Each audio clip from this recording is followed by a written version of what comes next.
Radio check, loud and clear, loud and clear. Thank you everyone for coming along, and here we are for the Austrian Grand Prix. I cannot wait. There's going to be so much action here today. This race is going to be absolutely brilliant. 71 laps of racing around the Red Bull Ring will be happening in the Formula One cars. We're going to have Lando Norris starting from pole position with a sensational lap that he did yesterday.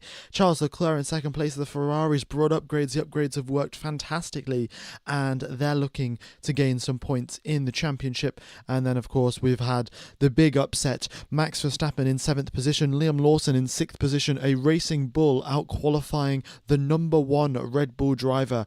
What is going on down at Red Bull? I have absolutely no idea, and they've got a lot of work to do today. Yeah, good morning, good afternoon. Thank you everyone for coming along, and we are 45 minutes away from the start of the session. All right, it's nice to see you guys here, folks. OG Ninja, Remy, thanks for tuning in. And yeah, everyone, already we've got 1,000 people tuned in, so very much is appreciated. If you haven't hit the like button, folks, be sure to do that. That also does help out the channel. Oh, I forgot to update the like counter. It's using the like counter from yesterday, Quali. Let me just update that. But yeah, essentially we're going to have a two-stop strategy here today, folks. I haven't put it up on screen, but it is going to be a very, very exciting two-stop strategy as well. Some teams will be using 2 sets of hard tyres, some teams will be using 2 sets of mediums, some teams will be using soft and medium tyres and hard tyres, so a mix of all 3 different tyre compounds. It is all up in the air, and we really don't know what's going to happen.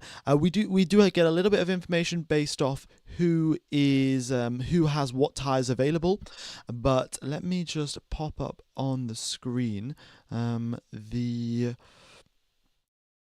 information. Okay, so this is the predicted tyre strategy by Pirelli. I'm going to make this a little bit bigger, but essentially they predict that everyone's going to start the race on the medium tyres. What we saw last year, 19 out of 20 cars last year started the race on the medium tyres. And then they think that the fastest strategy is to do medium, hard, and then medium tyre. However, that is all dependent on track conditions and track temperature. Currently, as you can see there at the bottom of the screen, track temperature 50 degrees Celsius. The asphalt has been absolutely baked by the sun out in the Styrian Hills. And essentially, yeah, track temperature super duper high, so maybe this is going to favour the drivers that do medium, hard, and then another hard set of tyres. This isn't listed up here on the strategy options, and there's only one team that has the possibility to even do this, and that team is Haas. Behrman and Ocon 15th and 17th position yesterday, so it wasn't the best situation for them, but they do look to have the best possible strategy for today's race, because with such hot track conditions, the medium tyres are going to wear out super quickly, and it is going to be a big concern for the drivers. We do have a couple of drivers who are in an even worse scenario than the drivers that have 2 sets of mediums. We have Liam Lawson, who has only 1 set of medium tyres and then 1 set of hard tyres, so he's going to have to use the softs in the race, or he's going to have to do a one-stop. The same thing can also be said for the Astons. The Astons didn't have the best qualifying session yesterday, and they've also been put on the back foot with a strategy. They only have 1 set of medium tyres, 1 set of hard tyres, and they're going to have to either do a one-stop or use the softs during the race. And when track temperatures are about now 51 degrees, it's just climbing hotter and hotter. We have no idea.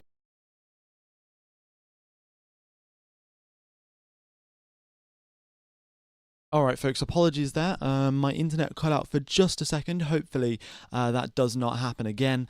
Yeah, give me just a second folks. I'm just going to make sure that my internet's running at perfect condition. I'll be back in literally 30 seconds.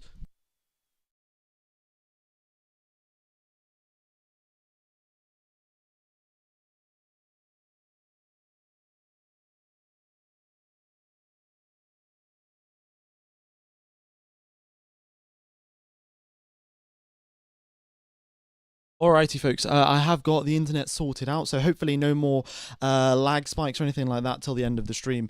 I do apologise. Currently, we've got the drivers making their way out onto the circuit, as you can see. Is that Oscar Piastri stopped on the side of the track? I don't know why his car's overtaking him. A little bit strange there. Or maybe that's...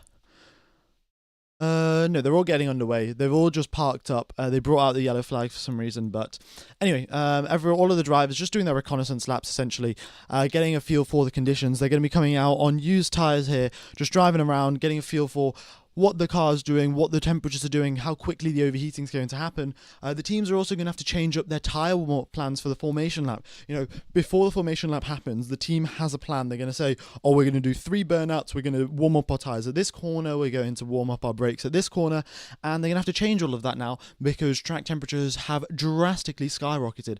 And yeah, hopefully that isn't another issue. Yeah. Well, yeah, drastically skyrocketed, and they're going to have to work that one out. Okay. Yeah, the rest of the cars just making their way out onto the grid. As for the championship, yeah, as I was saying before the lag spike, we have Lando Norris there in second position. He is 22 points back from his teammate Oscar Piastri.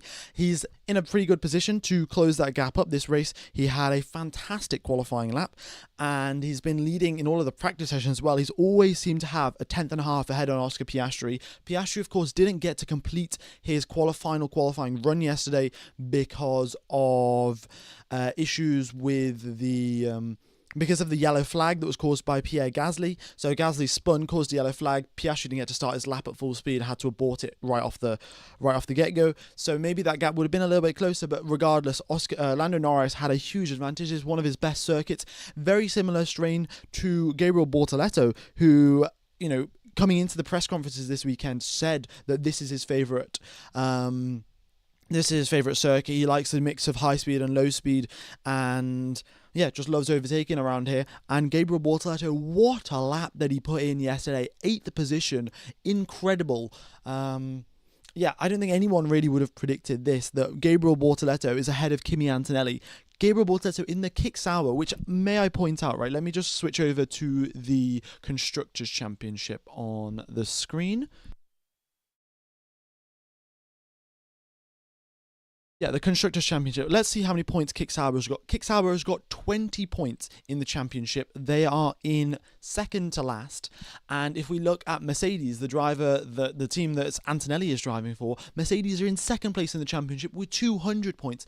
Mercedes have generally got 10 times more points than Kick Sauber have, and Bortoleto still manages to outqualify Kimi Antonelli. A sensational performance from him yesterday, and yeah, I expect to.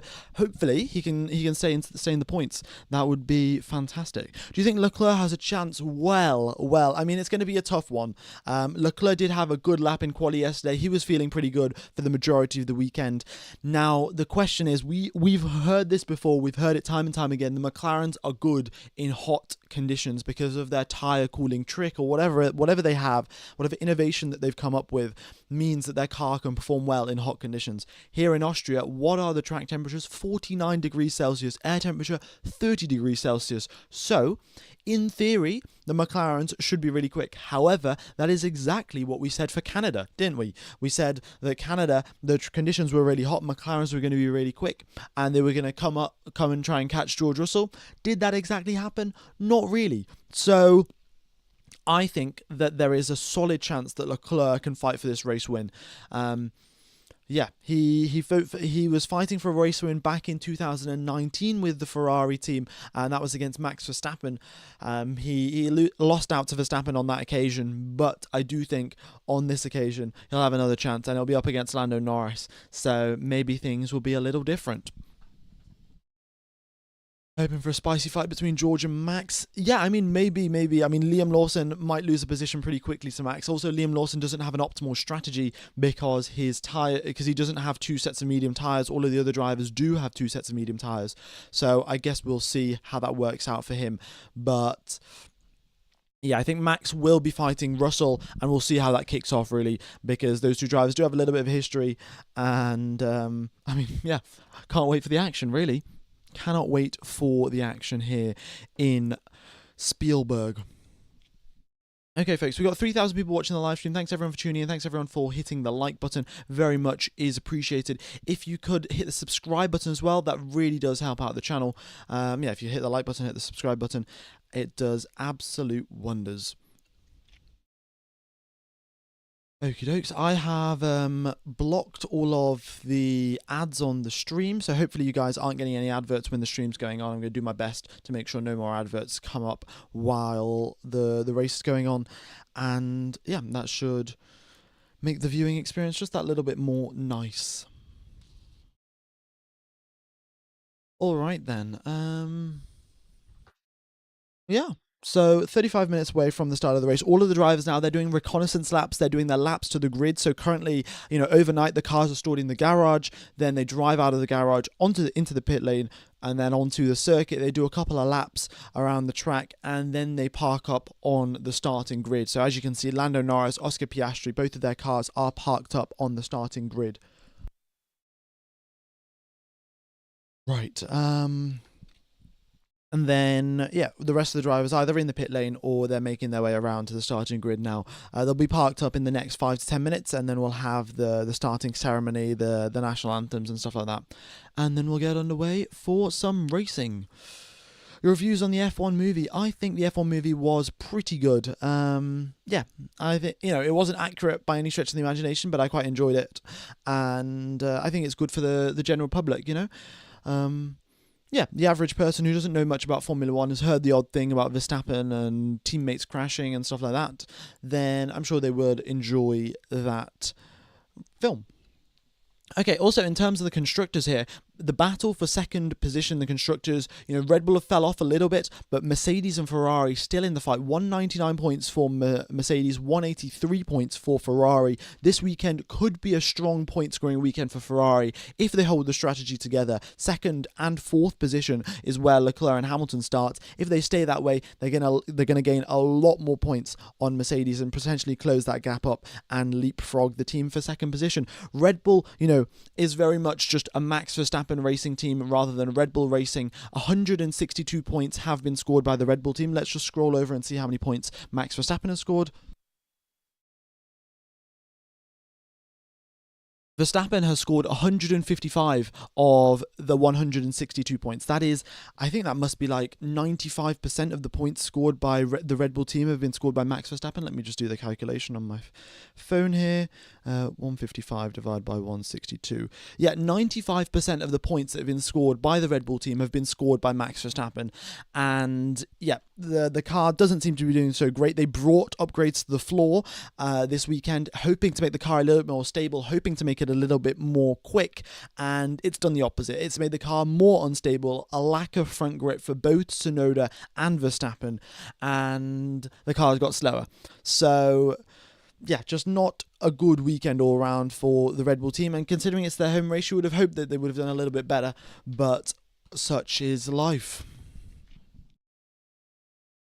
Alright, what else? Do you think that Hülkenberg could get into the points? I mean, Hülkenberg starting dead last in 20th position. There's loads of overtaking opportunities here, but I just don't think the Sauber has the pace to overtake any of these cars. If you can get a good strategy, maybe a safety car or something that helps him out, then that could work, but on pure pace, it's going to be very difficult to make his way up through the field.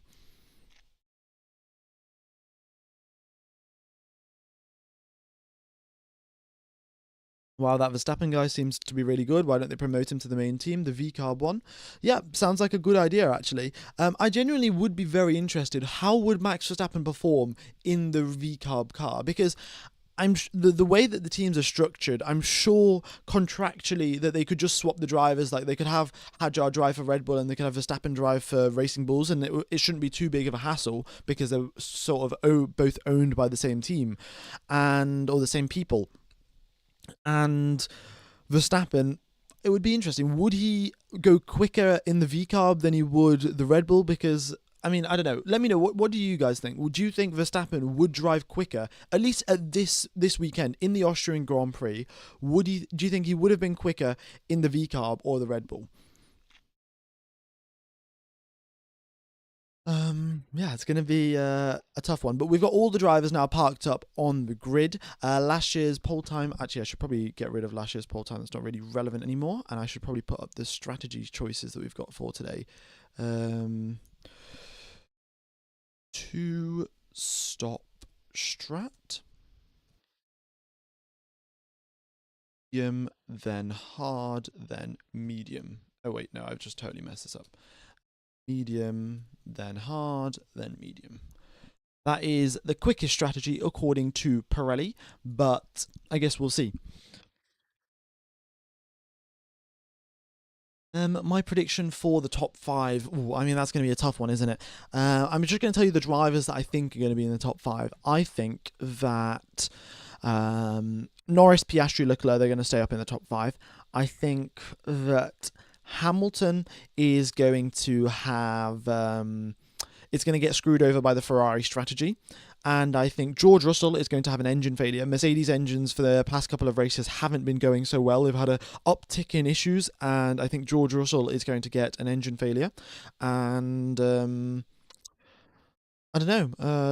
Bortoletto is up in 5th position, and Max Verstappen is somewhere in the top 5. Yeah, I don't know. That's my prediction. I mean, it's a totally stupid prediction. I don't think that's going to actually happen, but might as well put something out there. But the one thing that I do have to point out is that there has been a natural rise in the reliability issues of the Mercedes power unit.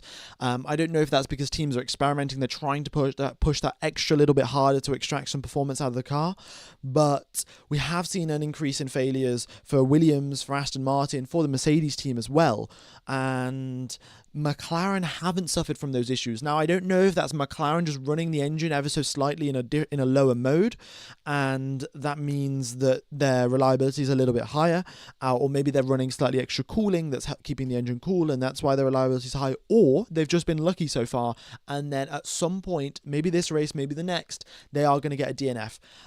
When Oscar Piastri was asked about this in the press conference, he said that the team has no concerns, they're not worried about the reliability. So, I'd like to believe that McLaren are just running maybe a slightly bigger cooling package, and that's what's keeping the engine cool, preventing them from having issues. But we really don't know what is the reason behind these Mercedes issues, because it hasn't been like a specific part has failed. It's not like, oh, the MGU-H failed or the gearbox failed or whatever. It's been a multitude of different things that have been failing here and there on the Williams team, on the Astons, on the Mercedes. So maybe that creeps up on the McLarens, maybe it doesn't, but I guess we will just have to see. All right, what is the Ferrari strategy? Can you brief the Ferrari strategy? Plan C for chaos. That is the Ferrari strategy, I think, and or Plan C for clowns. That could also work. I'm not really sure what Ferrari is going to do, but they do have 2 sets of medium tires as far as I remember. So 2 sets of medium tires should be sufficient.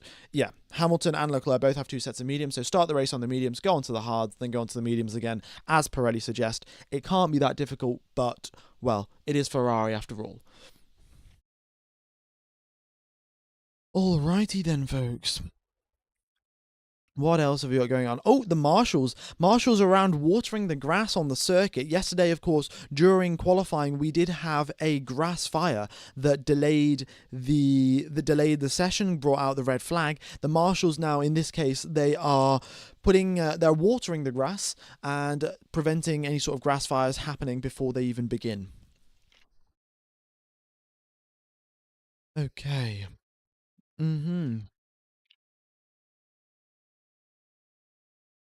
Let's see. Plan S for send it into the first corner. Well, send it into the barrier in the first corner. Well, I'll show you an onboard lap of the circuit here, folks. So let's go on board. I'll move that over here. And yeah, so if you come out of the final corner and you do spin, like Fernando Alonso did actually in turn in FP1, you just want to avoid that inside apex. I can just show you again. Where is it? Oh yeah. So if you just this inside apex here, this yellow apex, like I've just kissed it, but if you go any harder over that apex, it's so easy to spin as you get onto the power. But you continue on here, down the start finish straight, and one thing to point out, the driver on pole position is on the left hand side of the grid, the driver in second position is on the right hand side of the grid. So the even starting positions, so if your starting grid position is an even number, that means you will be on the dirty side of the grid. If you have an odd number, you'll be on the clean side of the grid. There is a fairly significant difference here in Austria. However, that difference is sort of diminished by the fact that the run into turn number 1 is rather short. You accelerate for around 200 or so meters before you hit the brakes for turn number 1. And the much more important thing is your exit out of turn number 1 onto this straight here. There will of course be no DRS on the opening lap, but you will be able to get a slipstream, and the slipstreams can gain you an extra 5, 10, 15 kilometers per hour. And then of course braking into turn number 2, we'll see loads of drivers going side by side trying to get some moves done into turn number 3 here. Yeah, it'll be interesting to see what happens if we get some drivers hitting each other and spinning, but it always kicks off at this corner here in Austria, and there's bound to be overtakes. So I guess we'll see. One thing to note here, on the exit of this corner, there is a yellow sausage curb on the left-hand side, as you can see there. If the drivers do get onto that, they risk damaging the floor, which is the first thing. And the other thing is that they will have to run wide either onto the left-hand side, onto the runoff, dirty up their tyres, and then compromise the rest of their opening lap. So if I do mention any drivers gone wide over the sausage curb, you can basically count that as their opening lap ruined. Then you get onto the power as you come out of turn number 3, going down the hill this time. So downhill braking, very easy to lock up, especially if your brakes aren't up to temperature. However, you will have gone through turn number 2, which is a very big braking zone. So your brakes should be fine by the time you hit turn number 4. And yeah, just downhill braking, again, loads of opportunities to overtake. And it's very easy to get an overtake done on the outside, on the inside, sorry. If you hang it around the outside, it might work, but then you get risk, then you are at risk of just being pushed off here onto the grass, onto the gravel, and there's no runoff in sight. You know, at other corners, you've got a little bit of gravel, and then you go to the runoff area immediately. Here, on the exit of turn number 4, there is just grass and gravel, and yeah, trying to overtake around the outside here is a very risky move, and you do have to ensure that the person that you are overtaking is a respectful driver, and they're not just going to push you off the circuit. For the rest of the lap here, you could overtake round the outside of turn number 6. It's definitely a possibility. We've seen it done before, but it's one of those trickier ones. And then going through turn number 7 and 8, it's at this point in the lap, it will pretty much be single file, and the drivers will be going following one another, getting ready for DRS to get opened on the following lap, and to have some more battles like up there. Yeah. So that is a lap of Austria, ladies and gentlemen. It's a very, very good racing circuit. There's loads of chances for overtaking. The contract for Austria has been extended out to 2041, so loads of opportunities for more racing at this circuit. And I think this is a rare FIAW. They have extended out a good circuit out to 2041. I think they extended Miami out to 2045, and I don't really remember who asked to extend Miami out to 2045, but they have. But, you know, they've done something good here, and Austria has been extended out to 2041, which I think is pretty nice. Alright, the good VPN for you guys to watch the race on, it's Surfshark VPN. What you can do is you can watch Formula 1 for $2 a month. All you've got to do is get the link in the description for Surfshark VPN. You join an Austrian VPN server, you go onto Google, you search ORF, and then you log in, you make an account, and then you can watch Formula 1. The commentary is in German, so if you don't understand German, then you mute the coverage, but you still watch the cars going around, and then you listen to my commentary instead, and that way you get the audio and the video, and yeah, it's only $2 a month. So there is around 300-400 people using it on the channel right now, so you know, if you're interested, it definitely does work, and if for whatever reason it doesn't work, you can always get a refund. Okay, so 20 minutes now away from the start of the race. Let me know what your predictions are, folks. We've got 5,000 people watching the live stream. Be sure to hit the like button. Be sure to subscribe. It really does help out the channel. I look forward to commentating to you guys for the rest of the race here. It is going to be absolutely mega.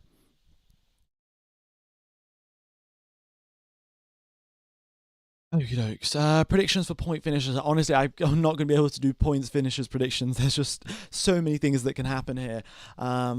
I would like to see though. Let's see. Who would I like to see? Maybe Behrman. I think Behrman should have. He has the best possible strategy for today because the track temperatures are up at 49 degrees Celsius. Pirelli did suggest medium, hard, medium, but that was them not knowing the track temperature conditions. I think if they knew that it was going to be 49 degrees Celsius, they would have said medium, hard, hard, and there's only 2 drivers on the grid that have two sets of hard tyres available for them for the race, and that is Oliver Behrman and Esteban Ocon. Both of the Haas cars have got 2 sets of hard tyres, and they're going to have the best strategy for today, considering that if there's no safety cars or anything like that. So I think Behrman has a good shot of making it up into the points. That would be pretty good. I'm on Surfshark via Zurich and SRF. In other cases, have some issues with ORF in Vienna. Okay, fair enough. Thanks, Chris, for the info. So, yeah, folks, if ORF doesn't work for you, you can connect to the VPN server in Zurich in Switzerland and search SRF rather than ORF, and that should let you watch the coverage in the exact same way. Okay, yeah, the wind has died down. We're only got 3 kilometers per hour of wind, so that's not really going to be an issue for the drivers. And yeah, the big issue is just the tyre temperatures and the tyre wear, really. Gabriel Bortoleto, fantastic session from him yesterday, 8th position for him. And, hopefully he can stay up in the points. That would be fantastic. Yeah. Okie dokes. Lando, you better not bottle. Actually, folks, do you think Lando Norris is going to bottle the lead into turn number 1? Oh, actually, not turn number 1, turn number 3. Do you think he's going to lose out to Charles Leclerc or Oscar Piastri or Lewis Hamilton? What do you think is going to happen? I mean, Lando Norris, to his credit, he did have a bad race in Canada, and he admitted that. He owned up to his mistakes, and then he's come back in an amazing fighting spirit and got poled by the biggest margin that we've seen all season long. This season, which has been incredibly close, we've seen drivers set identical lap times on multiple occasions, and what do we see? We see Lando Norris get pole position by half a second. So, I'd like to think that with such a big pace margin that he's got over everyone else, that he can hold on to first position. But, it would be very good to have a battle. I don't want Lando Norris to sort of just run away with this. If he and Leclerc and if Piastri can all get involved in a fight, then I would much prefer that. And with 3 DRS zones here, it is so easy to fight as well. Oscar's gonna let Lando and Leclerc fight, and then when their tires are gone, he takes the lead. That could be a strategy, really. We've definitely seen it done before. You can undercut the undercut is quite powerful here, especially as track temperatures go up. I do apologise, folks, for talking about track temperatures so much, but it's just a very important part of the race here today, and yeah, if as the track temperature does go up, the undercut becomes more and more powerful, and we could see, Piastri or Hamilton to try and undercut the drivers if they start battling up at the front. But if they do start battling, it's also much easier just to catch up to them and overtake them both because you're on fresher tyres or tyres that are less worn out. Yeah. Also, folks, I am doing a giveaway for Surfshark VPN. The last person that won the giveaway was Ryzen 3070 or 4070 or something like that. And they got the VPN so they can watch the Formula 1 coverage for free. All you have to do to enter the giveaway is hit the subscribe button, and then once you're subscribed for at least 1 minute, you can type a message into the chat, and all you have to type, it's much easier if you just type F1 live into the chat. That way I can filter out any random messages. So if you want to get entered into the giveaway, F1 live, and then I can send you a DM, or you guys can send me a DM. Yeah. Okie dokes, then 16 minutes till we get underway for the race, and I cannot wait, really. Just looking at this Drivers' Championship here, we've got Lance Stroll from Aston Martin scoring 14 points, Fernando Alonso with 8 points. Quite a big, well, not really that big of a gap. It's only 6 points. But Alonso was on a pretty big dry streak, actually, at the start of the season. 8 races without scoring a single point, which was equaling his rookie season. His worst ever season in Formula One was his rookie season. And this year he matched it in terms of how many points he scored in the first 8 races. So, yeah, Fernando Alonso has bounced back, and hopefully he was up in 11th position, just missed out on Q3 yesterday, and the problem for Fernando Alonso, the problem for Lance Stroll, is that they don't have the optimal tyre strategy. So just to show you on the screen here, I can pop it up on the screen. Here we go. These are the possible race strategies. The one at the top is the quickest, the one on the bottom is the slowest, and the strategy choice that Aston Martin are forced into doing because they don't have enough tyres is either the second bottom strategy or the bottom-most strategy. So they're either going to do a one-stop race, but with track temperatures this high, I mean, that would be absolutely mind-blowing if you can pull it off. And then the alternative is medium and then hard and then soft, which is a bold strategy considering the softs were overheating after one lap of quali yesterday. I have no idea how they're going to cope in today's race, but Alonso did a good quali yesterday, reasonable enough in 11th position in the Aston Martin, but he has been caught out by the strategy and the race hasn't even begun. So I guess we shall see what happens there. But the topmost strategy is the quickest, the medium, hard, medium. Maybe in these warmer conditions, medium, hard would be better, but there's only 2 drivers on the grid that can do that, and that is Esteban Ocon and Oliver Behrman.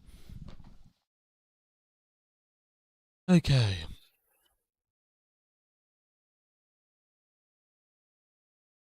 So here we go then. We are getting underway for the start of the race here, folks. F1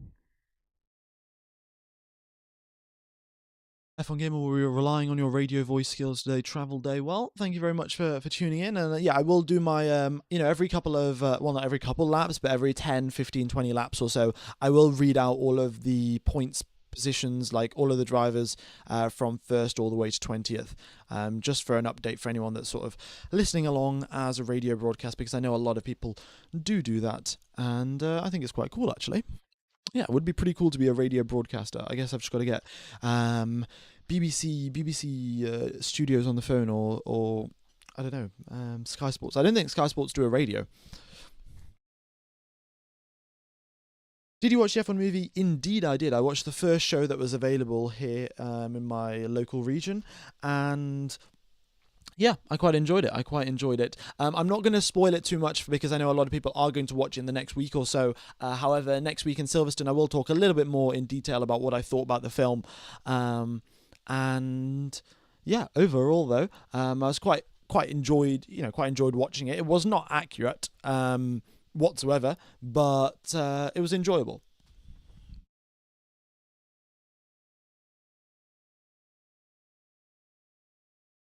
F1 Gamer, why are the drivers not lined up in position? They are lined up in position. It's just the GPS.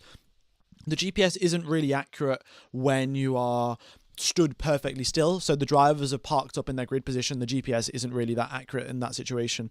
I guess it's sort of a useful life hack, really. Like if you're on your phone and your phone's GPS is being sort of inaccurate, it's much better to move around a little bit, and then it can actually accurately pinpoint where you are. So that's the problem, and that's why they're all sort of mixed up on the grid right now. Yeah, we'll have 71 laps of racing around here. So the pit stop strategy, ideally pit around lap number 20 for the medium tyres, and then do 25 laps on the hards, and then another 25 laps on, or maybe 30 laps on the hards, and then another 20 laps on the mediums. It's a last year, if we look at the strategy, so Pirelli released some analysis. On average, the average medium tyre stint was 19 laps, and the average hard tyre stint was 27 laps. So essentially, yeah, that's the sort of windows that we're looking at for the drivers to come in and do their pit stops.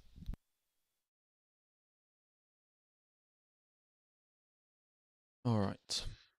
If Lawson finishes ahead of Max, then Max will move to VCAR. But I really don't know what's going to happen there with Red Bull. But Liam Lawson currently just being interviewed here by Sky Sports, and he's yeah. I mean, he's had a pretty good weekend. He's, of course, I would say an incredible recovery arc for Liam Lawson. Started the season getting destroyed by the Red Bull team. There's no other way to really put it. However, he has recovered fantastically, and you've got to give him credit where credit is due. And he's beaten Hadjar, he's beaten even Max Verstappen on this occasion. Many occasions he's beaten Yuki Tsunoda, and yeah, he has shown us what he's made of. He's got that mental strength, the ability to, even after getting destroyed by Red Bull, getting demoted within 3 races, which is probably a record for the Red Bull team, actually, for demoting a driver after only 3 races in the main team. Coming back from that and then slowly finding his feet in the VCARB car, making progress throughout the season, and now he has delivered, and we're approaching the halfway point, and he is delivering incredible results. Very resilient. Yeah, that's a good way to put it.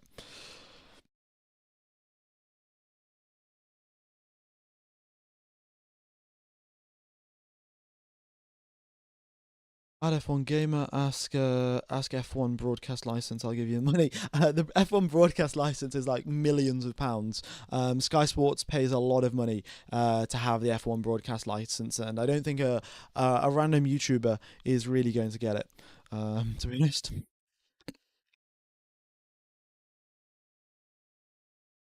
Okay. So 9 minutes now till we get underway for the race. Let me know what your predictions are. What do you think is going to be happening in today's race? It's going to be super duper exciting, and I don't really know. Anything could happen. I think Charles Leclerc is going to give Lando Norris a run for his money in the first stint, and then we're going to get an interesting strategy battle. It always is with 2-stop strategies and the potential for a safety car as well. With so many overtaking zones, it's very easy for some gravel, some dust to be kicked up. Maybe we'll even have a fire. A grass fire could happen, and then the FIA will have to deploy a safety car to slow all the cars down while the marshals clean up the grass fire. Like, who knows? Anything could happen, and I cannot wait. Okay, I'll just switch this over to the Constructors' Points Championship, and then I'll take you through another lap of the circuit, folks.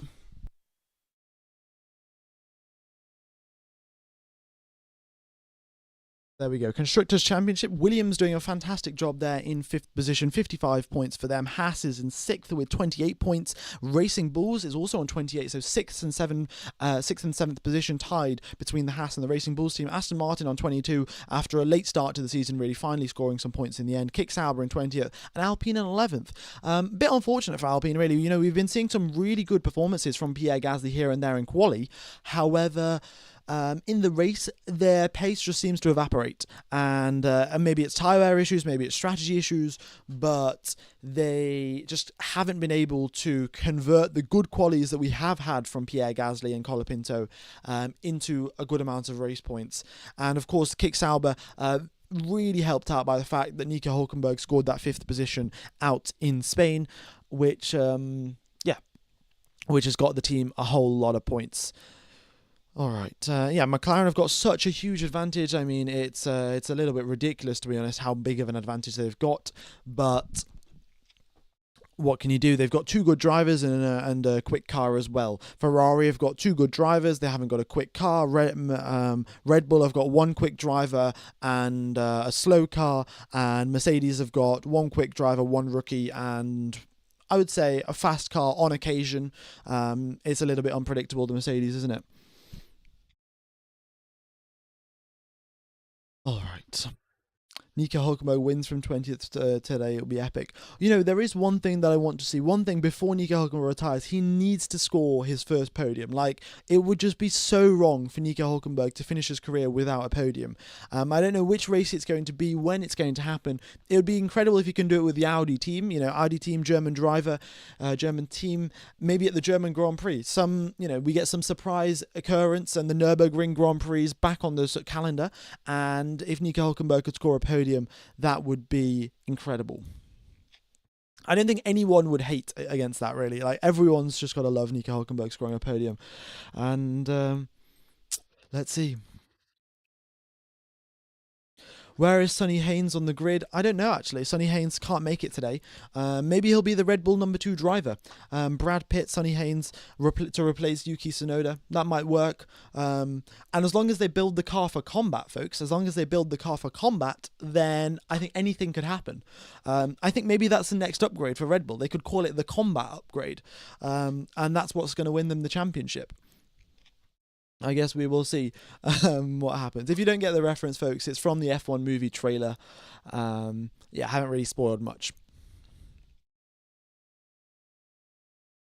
All right. Yeah, 5 minutes now to go. We'll have the formation lap procedures as standard, and then once the formation lap's done, we'll have the racing to get underway. Another thing for the formation lap, it's quite a short lap here in Austria. It's the shortest lap in terms of lap time on the calendar, and I think second or third shortest in terms of pure distance. And yeah, it's a bit of an issue for the drivers. They'll have to do a lot of weaving, a lot of warming up the brakes, and getting everything up to temperature before they go out and do some racing. Ferrari is the guy from Merck. His first upgrade is on this Grand Prix. I mean, maybe that's what it is. Maybe that's what's helping them out, because they had a pretty good upgrade package this weekend. But, well, yeah, it is a good upgrade package because they're up in second and fourth position, and they haven't been up there in quite a while, to be honest. So hopefully they can score some solid points this weekend. And that'll bring them back in the fight for the Constructors' Championship as well. Mercedes 199 points, Ferrari 183, so they can close that gap up to Merckx, and that would be very nice and handy. But here we are, ladies and gentlemen, in Spielberg, round number 11 of the Formula 1 season. The lap record that we've seen here is still from Valtteri Bottas, 1 minute point 1:29 is the fastest lap that's ever been recorded around this circuit, and that's from Valtteri Bottas in 2020 in the W11. We've got 63 meters of elevation change, the lowest point of the circuit being the exit of the final corner, the highest point being the apex of turn number 3. And the tyres that we've got for this weekend, the C5s for the soft tyres, the C4 for the mediums, and the C3 for the hards. The medium tyres can do around about 20 laps or so, maybe a little bit longer. The hard tyres can do 27 laps, and if you stretch them out a little bit more, then they could probably make their way to 32. So that's the predicted strategy from Pirelli: medium, then hard, then medium. And given the hot conditions today, medium, hard would also work. Starting from the back of the grid, we have got Nico Hülkenberg in 20th position, hopefully looking to score some points after he made a mistake yesterday in quali at turn number 4, and that's where he lost a bunch of lap time and ended up eliminated in Q1. We're getting the tyre information here. Ooh, this is interesting. We've got some drivers starting out on the softs. Last year we had 19 cars on the mediums and only 1 car on the hard tyre. This weekend we have got 5 drivers out on the softs. That is Hadjar, Colapinto, Behrman, Hülkenberg and Gasly. They are all starting on the soft tyres. Everyone else is on the mediums. Okay, actually, yeah, I should probably move this championship standings because that's no longer really relevant. So let me get rid of that. Okay, so you can see which tyres everyone's got. Alrighty then, so that's the tyre information, and yeah, Carlos Sainz as well, he didn't have a great quali, getting eliminated in Q1 in Canada, now getting eliminated in Q1 in Austria. He's got some ground to make up, and great circuit to do it at. 3 overtaking opportunities, turn 1, turn 3 and turn 4, and everywhere else you could send one around the outside if you've got enough pace or if the driver in front of you makes a mistake. Tsunoda as well, bad quali from him, complaining about front grip, and I don't really blame him. The Red Bull car, totally undrivable. With the new upgrade, it seems to have made it even worse. The upgrade that was hoping to fix the drivability issues has just gone in the opposite direction, and it's made the car even harder to drive, and the window of operation is even smaller. And neither Tsunoda, neither Verstappen could find it yesterday. We had Ocon in 17th position, Stroll in 16th, Behrman in 15th. Their 2 Haas cars do have the optimal race strategy. Start the race on the mediums, then onto the hards, and onto the hards again. But for whatever reason, Behrman is starting on the softs because I guess he wants a really good launch and wants to make up some places off the opening lap. Then we've got Colapinto and Hadjar, 13th and 14th position for those 2 drivers. They're on the softs. Fernando Alonso is on the mediums alongside Alex Albon. Gasly is the highest driver starting the race on the soft tyres. And then up there, we've got Antonelli in 9th. Bortoleto with an incredible qualifying yesterday, his highest ever qualifying position.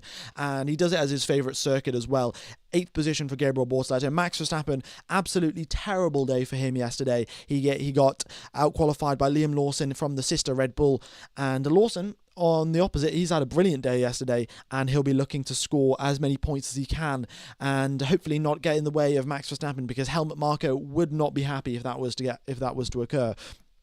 George Russell up in 5th position. The Mercs just couldn't get their tyres switched on yesterday, didn't have the pace to challenge the Ferraris and the McLarens. Hamilton in 4th after a good quali, getting close to Charles Leclerc as well, so we're seeing signs of improvement from Hamilton, and that is always good to see. Piastri just been off the back of Lando Norris for the majority of this weekend, and the same thing for quali. Charles Leclerc, great lap from him. He had a bad quali lap out in Canada at the end of Q3. He managed to hook one up yesterday, and it's 2nd place for Charles Leclerc, and 1st position, of course, is Lando Norris with an absolutely brilliant qualifying lap yesterday. Half a second was the gap between himself and Charles Leclerc. Biggest margin we've seen all season long, and it's just hats off to Lando Norris. Now what he's got to do is not bottle the lead into turn number 1. Okay, Alisai, thanks for the donation. 3 things: have a good race. We're surprised that Stroll was 4th on Friday and then the balance was restored. Who would you especially watch? Oh, we've got a driver stalled. Is that Carlos Sainz? Carlos Sainz is stalled on the grid, or his engine's not starting. The car is stuck in 1st gear. I don't know what's going on. Sainz is going to have to do a restart procedure or something. One driver to watch, I'm going to go with Gabriel Bortoleto. A brilliant qualifying yesterday, and I think hopefully he can make his way and stay in the points today. Okay, we got 20,000 people in the chat. Thanks everyone for tuning in. Thanks everyone for hitting the like button. Very much is appreciated. Carlos Sainz still stalled on the grid. He says the car's stuck in 1st gear. He cannot get the car restarted. He's come over the radio again. I think the radios are not working today. Or maybe they'll start working in a couple minutes, but apologies here, folks. For whatever reason, it says Oliver Behrman's message was the 1st of January 1970, sent at 1 a.m, which is clearly wrong, but yeah, hopefully that the radio system restarts, and we've got a yellow flag. We might have an aborted formation lap here, folks. Aborted formation lap aborted start. We've just got the message from race control. I don't know what they're going to do about Carlos Sainz's car, but it is broken. It's just gone from bad to worse for Carlos Sainz. 2 bad qualies in a row, and now his car's not going to start off the starting grid.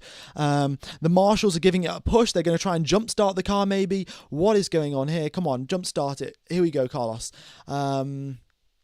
Is it working? It is not working for Carlos Sainz. The car has not jump-started, and the drivers are making their way back to the grid. I still don't know what's happening. I think that we're aborting the race start. Oh no, Sainz is moving. Okay, his car's worked. I guess he's managed to jump start, restart, whatever it is. Carlos Sainz has made his way around. So the drivers are now parking up on the grid. Carlos Sainz is going to make his way around, and then we're going to have another formation lap, and then we're going to go racing. Okay, so Sainz is underway again. The drivers are going to wait on the grid. They're all going to wait. The engineers are going to wait, and essentially, Carlos Sainz is going to make his lap around the grid, and he's going to restart. We're going to have an extra formation lap. We're not going to start immediately, and then we're going to go racing. If anyone had watched the movie, this is oddly similar. Let's just put it that way. Oddly similar to what happened. So, Plan C for chaos, maybe Plan C for chaos.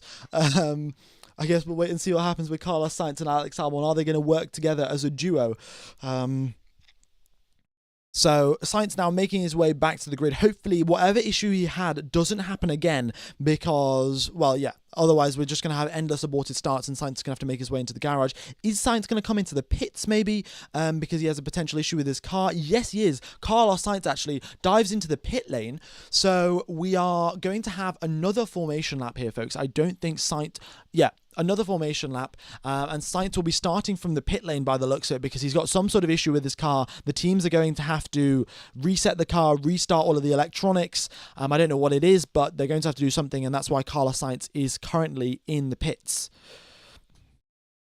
Apologies, folks. I don't know why the race timer is saying that. I've totally got it set up wrong. I'm just going to stop it and get rid of that.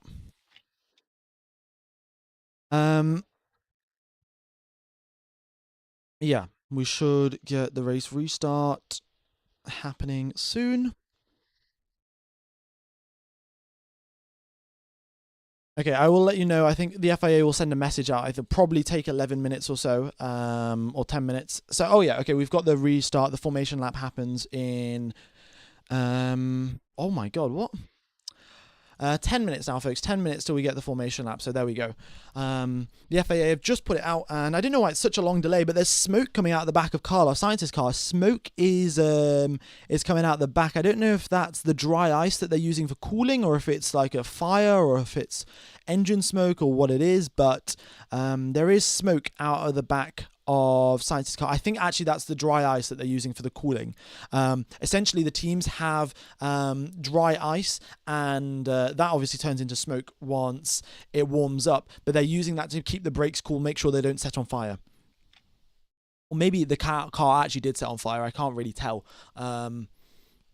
Either way, folks, we have got a 10-minute delay. Apologies for the delay. Of course, I'm not really in control of it, but we should still have a good race today. The mechanics are now jacking up Sainz's car, and are they opening the engine cover now? I mean, the engine cover must be pretty toasty if there's a fire going on. They've got a fire extinguisher out there, so it seems like there might be a fire. They're pushing it back to the garage. They've got 9 minutes. We've got a live timer here to fix Carlos Sainz's car, and it is chaos here down in the pit lane. We've got so many marshals, so many mechanics. They're now pulling the car backwards. I guess they're trying to go back to the garage. Maybe they need a restart switch or something that you can only work when the car's sat in the garage. But total drama, total chaos here in Austria. All right, as you can see there on the GPS as well, Carlos Sainz's car moving back ever so slowly. What I'm going to do here, folks, is just restart the radio system. So the radios are going to go away, and then hopefully once I restart it, we will actually have some more radios coming through. I do apologize for the delay. Okay, let me close that and then reopen the radios tab. Okay.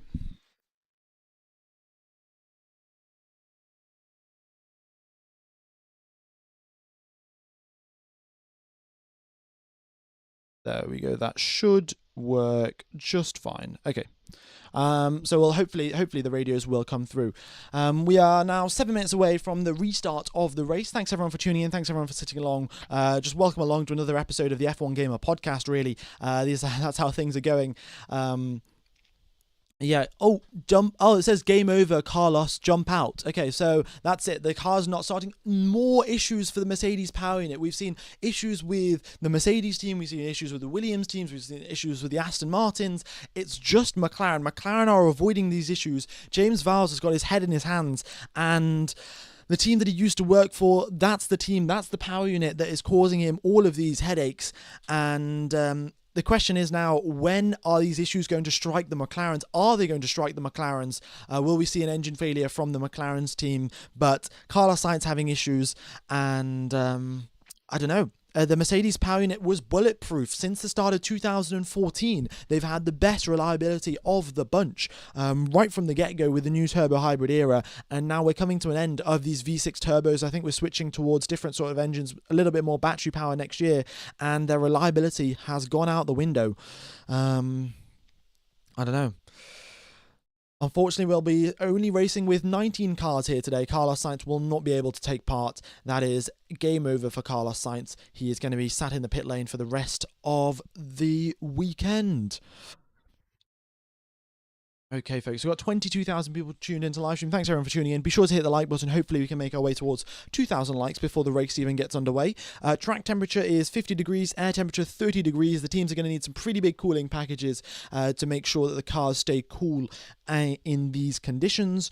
And, yeah, formation lap starting in 6 minutes' time. I don't think it was a cooling package that caused the issue. It looks like a pretty standard cooling package. Their brake ducts were on fire, but that doesn't really matter. The engine was stuck in first gear apparently, and it wouldn't shift out of first gear. It also wouldn't build up the revs or anything, and he couldn't move away. So an issue with the clutch, but whatever it is, science isn't taking part, and Mercedes are going to have to investigate another issue to their list from this year. And yeah, they've got to, I think McLaren have got to start worrying at this point, surely. With all of the other Mercedes customer teams getting affected by these issues, they haven't been affected.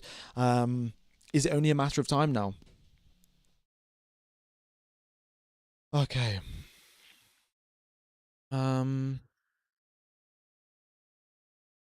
Let's see. What else have we got to go on then? Yeah, not really much. All of the teams have done one lap on their tyres. They've got them up to temperature now. They're cooling down again while they're sat on the in the garage, and we're going to go racing very, very shortly. Let me know what your predictions are. What do you think is going to happen? Are we going to see some more DNF, some mechanical issues? Because it is quite warm here in Austria. I don't know if the teams are expecting it to be this hot, but I know for a fact Pirelli weren't expecting it to be this hot, and their strategy doesn't really reflect the warm conditions. Maybe some teams have got bigger cooling packages. I know for a fact Mercedes was running a really big cooling package on Russell's car. I don't know if they switched back to the normal one, or if they're still using the really big cooling package. But either way, some issues there. They're over the radio. Alonso says, I cannot tell you the temperature of the seat. It's maybe, I don't know, 200 degrees. So Alonso complaining about the seat being too hot. And this is another thing. The cars are meant to be driven around at super high speed, and the engine will just transport all of its heat. It's got to go somewhere. It's going to go through the carbon fiber right into the driver's seat, right into the cockpit. And yeah, normally, you're driving along, you get the wind going through, you even get some wind into the cockpit that manages to cool away, to cool down the air and the seat and everything, but not today. And all of the drivers starting to suffer from the heat issues. Any ideas how to watch this live? What you can do, there's a link in the description, folks, to Surfshark VPN. What you've got to do is you get Surfshark VPN, you join the Austrian VPN server, you go onto Google, you search ORF, and then you can enjoy the Formula 1 coverage. The commentary is in German, but you still get to watch the footage, and then you can mute the coverage, and you can listen to me commentate instead. Either way, you get to watch Formula 1 for only $2 a month. If the one in Austria doesn't work for you, you can connect to one in Switzerland and search SRF instead of ORF, and that will also work. We've got around 300 or so people using this method to watch Formula 1 on the channel, so it definitely does work. And if for whatever reason it doesn't work for you guys, you can always get a refund. So yeah, and it does help out the channel. It gives me a little bit of a kickback commission if you guys buy it. So yeah, thanks for helping out. And I'm obviously doing my best here to prevent any adverts, so of course I don't really get much money from the YouTube side of things.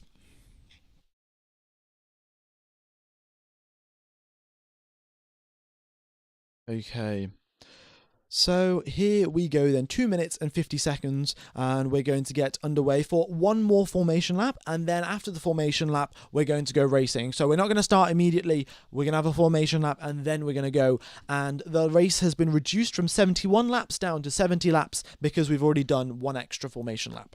Can Max win today? I mean, he can, but he's going to need to pull out a prime Max Verstappen performance if he's going to win in that terrible, terrible Red Bull tractor. There's absolutely nothing good about it. It's the aerodynamics of it is like a brick, and it accelerates. Well, it's not like a brick really. It's just a super twitchy car, and it seems to have absolutely no grip when you want it to have grip. You want rear grip on the exit of the corner, you have no rear grip. When you want to turn in, you have no front grip. Like the car is. The car's a bit of a mystery, to be honest, and if Verstappen's going to win today, it would be another prime Max Verstappen performance. But I don't know. I think it's slightly unlikely given the way things have been going. However, Verstappen has won here. 5 races he has won at the Red Bull Ring, and we've had McLaren as a team. They've won 6 races at the Red Bull Ring. Ferrari as a team have won 6 races at the Red Bull Ring, and I think it's Williams or Mercedes.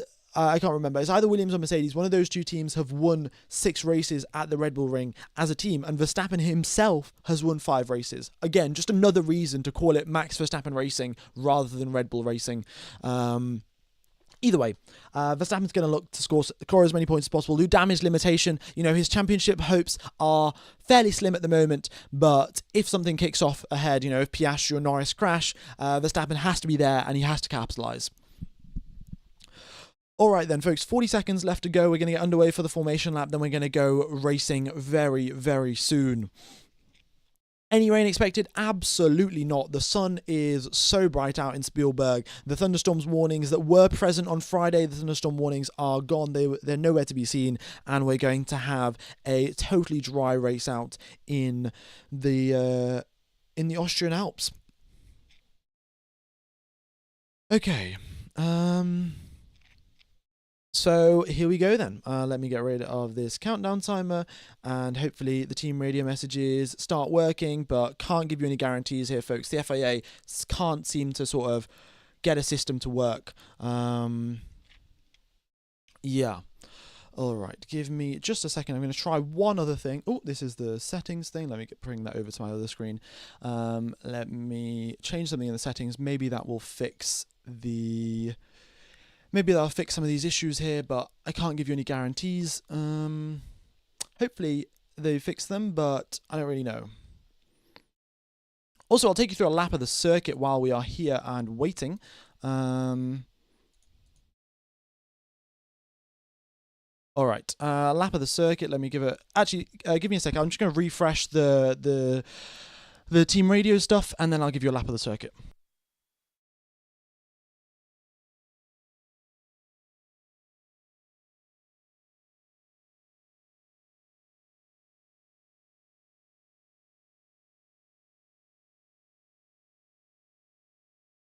Oh, the GPS is frozen. Give me just a second. I don't know what's going on here, but clearly the FIA cannot design a system that works. Give me a second. There we go. All right, this should fix things. All right, the screen's just going to freeze here for 20 seconds till everything gets synced up. But apologies for the delays here, folks. We're going to get racing. The screen's going to unfreeze in 20 seconds. We have got the team radios up as well. Fantastic. Cannot wait now. Here we go. Radio messages coming through. And... yeah, hopefully no more lags in the stream. And there we go. Fantastic. We are ready to go racing, ladies and gentlemen. Thanks everyone for coming along. We have got 30,000 people tuned in before the race has even begun, so very much do appreciate that. Very much thank you everyone for sticking through the delays and the technical issues and everything. Would very much be appreciated if you hit the like button, hit the subscribe button. It really does help out the channel, and the YouTube algorithm loves it. But apart from that, we are here for a spectacular race out in Spielberg. Lando Norris lining up on pole position on the left-hand side of the grid. He's going to be on the clean side. Anyone with an odd number as their starting position, they'll be on the clean side of the grid. Anyone with an even number will be on the dirty side of the grid. So, you know, that's going to compromise the race starts a little bit, but the run from the starting grid into turn number 1 is only 200 or so meters, and it's not going to compromise them that much. Much more important is your exit out of turn number 1. If you can get a good exit out of turn number 1, then you can slipstream and overtake into turn number 3. I'm going to quickly show you what that looks like. Let me bring that over here. There we go. What you want to do, if you can get a good exit out turn number 1, essentially. So you're coming down the start finish straight here. You're lined up on the left-hand side, and then you just make your way towards turn number 1, essentially.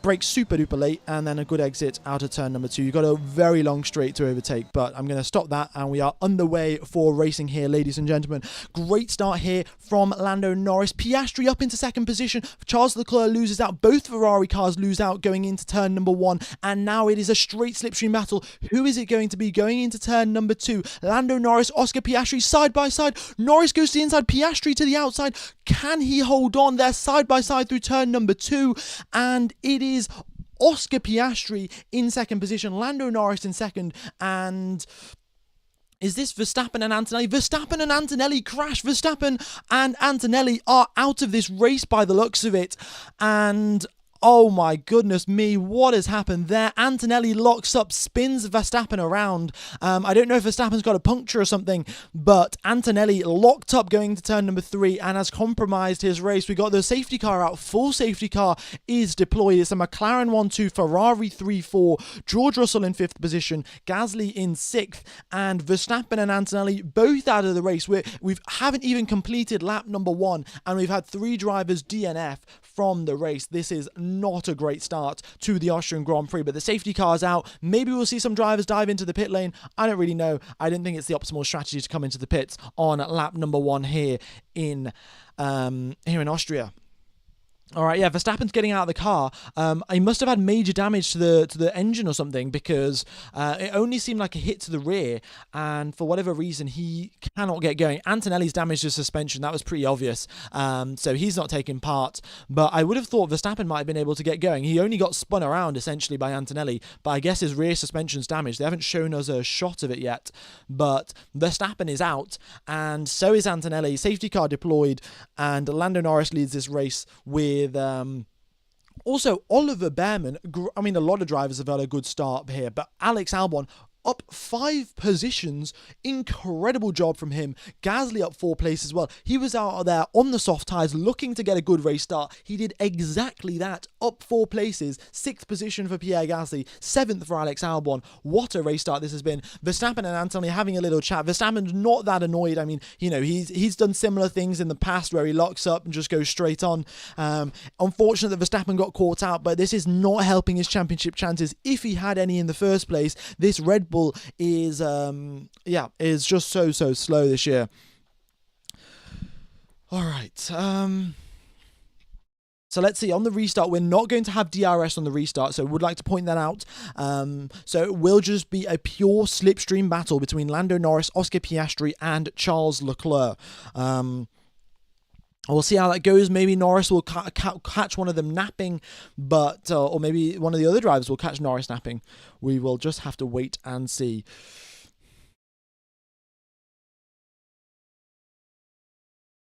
All right, if ORF doesn't work, folks, SRF does. If you connect to the Zurich server in Switzerland and then you go on to SRF rather than ORF, then that also does work. Yeah, we do have people watching it using that method right now on the live stream. We've got 32,000 people tuned into the live stream. Thanks everyone for coming along. Hope you guys are enjoying the coverage. We're behind the safety car probably for the next 3 laps or maybe 2 laps now. We're going to be behind the safety car before we get underway for some more racing. Yeah. 3 or 4 laps behind the safety car. And yeah, it was a pretty significant impact actually from Verstappen. Let's see what he says. I'm out. I got hit like crazy effing idiots. You can't really blame him, really. He's just been taken out through no fault of his own. Kimi Antonelli looked to the inside, was too late on the brakes, already locked up, and then locked up and hit Verstappen. Yeah, just totally misjudged his braking point. Of course, this is the thing here up in Austria. You do only you have a couple of reference points for your braking zone, and when you've got 5-10 cars ahead of you, you can't. Sometimes you just miss your reference point. You lock up the rears, you lock up the fronts, and you go and hit a driver. So very unfortunate there for Antonelli, and very, very unfortunate for Max Verstappen. All right. Yeah. We have got Isaac Hadjar comes into the pits. So he did, he started the race on the softs. The soft tyres really were never going to last. So he started the race on the softs, pits onto the mediums now. Maybe he'll try and do a 1-stop, I don't really know. But he's down in, he's lost 4 places off the race start. Just joined what happened. So Carlos Sainz has... safety car's in this lap. Oh, wait. Yeah, safety car's in this lap, folks. The data is, again... lagging just a little bit. Hopefully that resolves itself. Okay, yeah, safety car in this lap, and we are going to have some pretty good racing. I'll run through what happened in a couple of seconds, but essentially Carlos Sainz had engine issues at the start. Verstappen and Antonelli crashed on lap number 1. Okay, here comes Lando Norris then. He has got a good launch out of the first corner. Oscar Piastri, he's more so under pressure from Charles Leclerc than he is attacking his teammate up ahead. And as the two McLarens make their way down the back straight here. It's a 1-2, very clear for them. There's no chance of overtaking down here. Behrman, however, does get the overtake done on Colapinto. Super late on the brakes is Oliver Behrman, and he gets up. And Colapinto re-overtakes him. Switch back there for Colapinto. Great move, and he stays ahead of Ollie Behrman. Hulkenberg currently with the fastest lap of the race. Always good to see, but that's just because he was the last car when the safety car was coming in. Purple first sector for Lando Norris with Oscar Piastri just less than a second behind him. Again, we're having the data lag. I do apologise, folks. The FIA. I mean, I'm just gonna. It is the FIA. My laptop's probably the best laptop. Well, not the best laptop you can get, but yeah, the system's just a little bit dodgy. All right, DRS has been enabled though, and let's look at who's within a 1 second gap. Oscar Piastri is, Charles Leclerc is, in fact, the entire grid is in a 1 second gap. We have got a DRS detection point, and look at this. Oscar Piastri has got DRS on Lando Norris. Leclerc's got DRS. In fact, every single driver from second position to 17th, it's one long DRS train. DRS train, choo-choo, and well, Lando Norris is the only driver without some DRS, so here comes Oscar Piastri. He's going to be chasing down his teammates. Is he going to get past him into turn number 4? He's gaining quite significantly. He backs off on this occasion. Doesn't want to send a move to the inside, and it'll be a little bit risky, to be honest.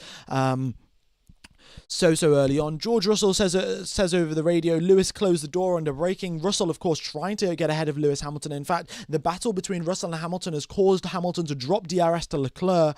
So we'll wait and see what happens there. Leclerc, though, got to hold on now through the middle sector. If he doesn't hold on, then he is at risk of, falling back from the McLarens. The McLaren's going to drive off into the sunset in their papaya McLarens. Okay, so here comes Oscar Piastri, and this is going to be the first lap. He has all 3 DRS zones on his side. As he comes out of the final corner, he's 8/10 back from Lando Norris. At the end of the main straight, he is 7/10 back from Lando Norris. Now, as he comes down this straight, what is it going to be? How much lap time is he going to gain? We'll keep an eye out on the speed traps as well. That's going to be important to see how quickly the other drivers are gaining. But now Piastri, half a second back. It is going to be a straight fight between these two drivers, and it's going to be a mistake. It's going to be a battle of who makes the first mistake. If Norris makes the first mistake, Piastri's going to be all over the back of him going towards turn number 4. If Piastri makes a mistake, then Piastri's going to lose DRS, and it's going to be game over. Piastri already looking to the inside, in fact, as he's going through turn number 4. Like, he's doing his absolute best to send Lando Norris, do something that Lando Norris isn't expecting, force him into a mistake, because otherwise it's going to be very, very tough to get an overtake done here. He's got to get super duper close, and those final 2 corners, they're very high speed. The dirty air effect is super strong there, and that makes it hard to stay close. Piastri, though, is doing his best. He's on those medium tyres. They are going to start overheating. Track temperatures up at 49 degrees Celsius. Leclerc's been dropped, Hamilton's been dropped, and Russell's been dropped. The DRS train is no longer the entire grid. It's now Russell all the way back to Isaac Hadjar in 17th. Our fastest lap of the race there from Oscar Piastri, a 109.3, and we'll keep an eye out here on the speed traps. But currently the quickest that we've seen is 3:10 Ks. Piastri super close on the exit of turn number 3, and then Norris pulls out a nice healthy gap. Good in the traction zones is Lando Norris. That's where he gained a lot of time on the quali lap yesterday as well, just amazing under traction, and that's what's been keeping him ahead of Piastri. Piastri over the radio now, what is he complaining about? Also, the radios are frozen, so I do apologise. Sometimes maybe they'll come through, but yeah, Piastri's saying over the radio, saying, your call on the racing situation. So Piastri is free to race. It's up to him how he wants to race. If he's going to race Norris, the engineer comes over the radio, says it's your call. I guess we shall wait and see.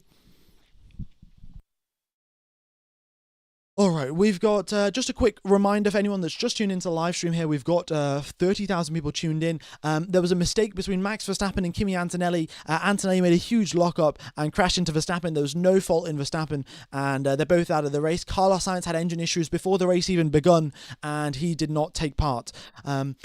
Oscar Piastri now still within DRS range of his teammate. There's also a chance that he could undercut his teammate depending on how well he can hold on to his tyres. If he can stay within a 1-2 second gap of Lando Norris, Piastri can come over the radio, he can take initiative and say, I want to come into the pits, I want a fresh set of tyres. And it'll be up to Lando Norris to decide. He'll also be thinking about this, and this is a sign of the best drivers. They're not only thinking about driving the best possible racing line, driving as quickly as possible. They're also thinking about what is the best strategy here. What can I do to make sure that I stay ahead of all of the other drivers? And we'll see if Lando Norris is thinking about that. We haven't seen this previously from him. Occasionally he thinks about the strategy here and there, but now this battle, if it's not going to happen out on track, it's going to happen in the pit lane, and Lando Norris has got to be switched on. Okay, and we're here on lap number 9. Leclerc is 3 seconds back from Oscar Piastri. So, yeah, they've got a pretty healthy pace advantage, have the McLarens. Charles Leclerc, with the upgraded Ferrari, with a brand new floor, their performance has improved. They're a lot quicker, but it is still nothing compared to the McLarens. And the McLarens are just comfortably cruising out in front. Well, I can't really say cruising. Lando Norris, Oscar Piastri pushing each other pretty hard. And Piastri, with the assistance of DRS, is staying on the back of his teammates. We have Albon just overtake Pierre Gasly. They're going through turn number 2. Gasly doesn't have DRS on that occasion. Albon keeps the lead going into turn number 4, and Albon up into 6th. Gasly in 7th. Those soft tires, for Pierre Gasly, they're going to start wearing out ASAP. They could only really do 5 laps. In fact, last year, the most amount of laps anyone did on a set of soft tires was 3 laps of racing. So Pierre Gasly has already done 4 times that, and his tyres are feeling the heat, and he's going to have to come into the pits sooner rather than later.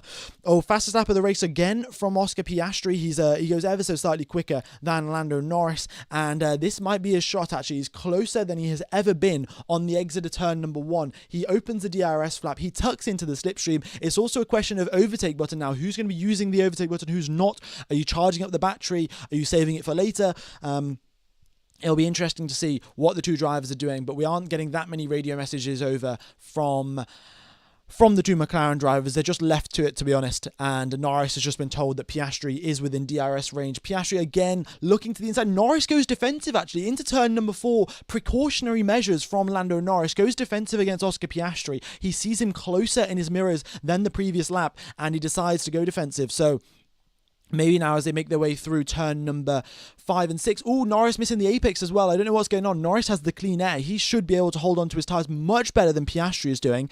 But he's missing the apex of turn number 6. Maybe just a little mistake. Maybe a sign of things to come. The gap now as they make their way out of the final corner, 0.6 of a second. It is looking good. Maybe we're going to get a battle now. Here they come down the start-finish straight. It is a 0.6 of a second gap as they emerge from turn number 1. It is now down to a 0.4 of a second gap. A bit of a slow exit for Lando Norris, and it is game on, race on. This is a proper battle between the two teammates. Lando Norris pulls to the inside, Oscar Piastri to the outside with the DRS. Both of them super late on the brakes. Piastri with the inside line, and Norris tries to get the switch back, and he does so. It's a drag race between the two McLarens. The Mercedes power unit screaming away. However, Norris has the DRS going into turn number 4. Can he hold it down the inside? Is he going to lock up? He holds it absolutely perfectly. Piastri, in fact, has a little lock up, and they on the exit of turn number 4. It is Lando Norris in first place, Oscar Piastri in second. Piastri looks to the inside through turn number 6. This would be an incredible move if he could pull it off, but he's just putting Lando Norris off the racing line. He's forcing him to take the suboptimal line, going on the dirty part of the circuit. Absolutely amazing racecraft from Piastri, and now this is going to be this is one or two more laps now that he can hold on with these tires. Otherwise, they're going to start overheating, and he's going to have to come into the pits a lot sooner. But Norris now, mistakes are creeping in ever so slightly. I mean, a little mistake on the exit of turn number 1, a mistake on the entry to turn number 6. But his switchback was incredible on the exit of turn number 3, and he managed to just hold on there. Okay, brilliant racing between the two McLarens, and we got Ollie Behrman coming into the pits after 11 laps on those soft tyres. They really weren't meant to hold up that long, and yeah, he's into the pit lane. I think Piastri now, on this lap, he's going to have to reclose that gap up to Lando Norris, and next lap is going to be the overtaking opportunity. He's just tucked right in now behind Lando Norris. He's going to be suffering from the dirty air, the car sliding around a little bit here and there, but Lando Norris's tyres are in no perfect condition either. He's also suffering from overheating issues. He's also missing apexes here and there. So We'll wait and see. We've got an onboard here. Nico Hulkenberg, I think it is. Oh, no, sorry. Bortoletto gets ahead of Pierre Gasly. Again, Gasly, his soft tyres, they are wearing out, and he loses the position. He previously lost one to Albon. He's now lost one to Bortoletto, and Gasly now down into 8th position. He had a really good opportunity to go around the outside, but his tyres just weren't giving him the grip. Okay, now looking back to the McLarens, we have got DRS for Piastri. He's now 8 tenths back from Lando Norris. Norris has got a very good exit out of turn number 1, and Piastri, I think he's used up quite a lot of his battery on that overtaking opportunity, and he's going to have to wait a little longer to recharge it up to have another attempt at an overtake. Pierre Gasly dives into the pits after his soft tyres have really worn out. Nico Hulkenberg also dives into the pit lane. He's done 12 laps on those soft tyres. He's into the pits. Behrman's out on a set of hard tyres, and I think Gasly and Hulkenberg will be coming out on mediums. Okay. Oh, Gasly's out on hards, and Hulkenberg's out on mediums. Okay. Lap number 13 here, lap number 13 of 70, and I would like to point out here, folks, the pit stop window for the medium tyres around about lap number 20. Okay, Pirelli say the medium tyres can go about 20 laps. Last year, if you look at the average length of a medium tyre stint, it was 19 laps of racing on the medium tyres before the drivers came into the pits. So yeah, we are approaching that pit stop window. Is Piastri going to try and undercut his teammates? Is that the way that he's going to get the overtake done? Is the team going to allow that? I guess we'll wait and see. We'll have to keep our eyes peeled for the team radios. All right, I'm going to have a quick sip of water, but we are getting some fantastic racing here. Piastri, again, he's 6 tenths back now. He's going to have to recharge his battery before he goes for another overtaking attempt. But Norris, though, Norris is still attacking. Like, Norris cannot afford to recharge his battery that much, because if he does, Piastri will catch up, and then there'll be trouble.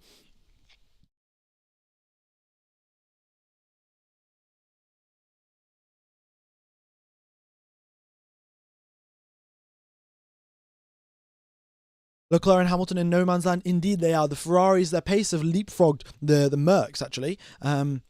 Maybe it's the hot conditions, maybe it's something else, but the Ferraris doing well with their new upgrade package. And yeah, they are just sat there in 3rd and 4th position with no one really to battle. I think that's really good for them. You know, they don't have to worry about the strategy, don't have to worry about undercutting anyone. They just have a pure fight. Oh, here we go. Piastri looks to the inside of turn number 1. Norris must have made a mistake, because Piastri looking to the inside here, he doesn't send an overtake into turn number 1. However, now in towards turn number 2, he has got a great opportunity. DRS, slipstream, overtake button, everything is going for him now. Looks to the inside. Actually, he plays this one safe. He's going to try and get the switchback done here on Lando Norris. Norris late on the break. Piastri, again, he's got the DRS. Again, he's got the overtake mode. Norris gets a really good traction, but is that enough to defend against Oscar Piastri? Yes, it is, actually. Really, really good traction, and Norris was clearly using the overtake button there. So Norris charged up his battery enough to use the overtake button. He's defended again, another attack that he's fended off from his teammate. Now they're approaching the pit stop window. What's going to happen? Is Oscar Piastri going to come into the pits and try and undercut his teammate? Or are both McLarens going to crash out? You know, are we going to have a Spain 2016 moment? Because it's definitely possible. You know, going through turn number 4, if one of the drivers locks up, you can take both of the drivers off. Both of them can get stuck out in the gravel, and that's game over. So we could have a Spain 2016 moment. I guess we'll just have to wait and see. Okay, 34,000 people tuning into the live stream. Thanks everyone for tuning in. Hope you guys are enjoying the coverage. Look forward to seeing you guys for next weekend's race as well in Silverstone. There's going to be fantastic racing there in Silverstone. It always is. And yeah, look forward to seeing you guys there. And be sure to hit the subscribe button. Be sure to hit the like button. It really does help out the channel. And I look forward to commentating all of the remaining races with you guys. I am running a giveaway for Surfshark VPN. All you've got to do is hit the subscribe button, and once you've hit the subscribe button for 1 minute, it'll let you type in chat, and all you have to do is type F1 live in chat, and then you get entered into the giveaway. Okay, they've said something over the radio to Charles Leclerc. What did they say? We need Lyco all corners, Charles. That's every lap. And that's what and Leclerc comes over to say, that's what I'm doing, Brian. That's what I'm doing. So, yeah, your average Ferrari team radio. And just as a replay here, folks, the time that Piastri got super duper close to overtaking Lando Norris, Norris made a mistake out the final corner, and that was the issue. Wait, is Albon's retiring as well? Double DNFs, folks. Double DNFs for Williams, and Sainz is out, and Albon's out. More power unit issues. Mercedes power units seem to be like a ticking time bomb. When is it going to happen to McLaren? We've had issues for Aston. We've had issues for Williams. We've also had issues for the Mercedes team, and McLaren seem to be immune to that as of right now. Maybe an issue will strike later in the day. But Alex Albon also out of the race, 4 DNFs here, and we're not even halfway through the race. Lando Norris comes over the radio saying, opportunity make they come over the radio to Lando Norris saying, opportunity make the apex for turn number 6. It makes it harder for the driver behind you. Lando Norris has consistently been actually missing the apex for turn number 6. I don't know if he thinks he can carry a little bit more speed or if it's nicer on the tyres, but he's been off the racing line, and Piastri's been able to stay close to him. His engineer getting over the radio saying, if you hit the apex at turn number 6, Piastri's going to have a harder time keeping up with you. And that's exactly what's happening. The gap now up to 9/10 of a second. Sonoda here. Sonoda contact with one of the Astons. Who is that? I think that's Stroll. And there's a little bit of bodywork flying around, but both drivers seem to emerge unscathed. Minor injuries to their car. The drivers, of course, they're fine as always. Okay, we're approaching the pit stop window now. Last year, 19 laps was the average number of laps that drivers did on a set of medium tyres. George Russell's been told over the radio to box. Surely now, if Piastri wants to get ahead of Norris, and he can't do it on the circuit because Norris is defending very well, then it's time to do the undercut. Okay, Ferrari, they're too far back really to undercut. They're going to need a safety car to help them out if they want to catch up to the McLarens. And Russell, Hamilton, Leclerc, all 3 of them are in a no man's land. Everyone else is battling away, squabbling for position, but those 3 just sat in the middle of nowhere. Okay.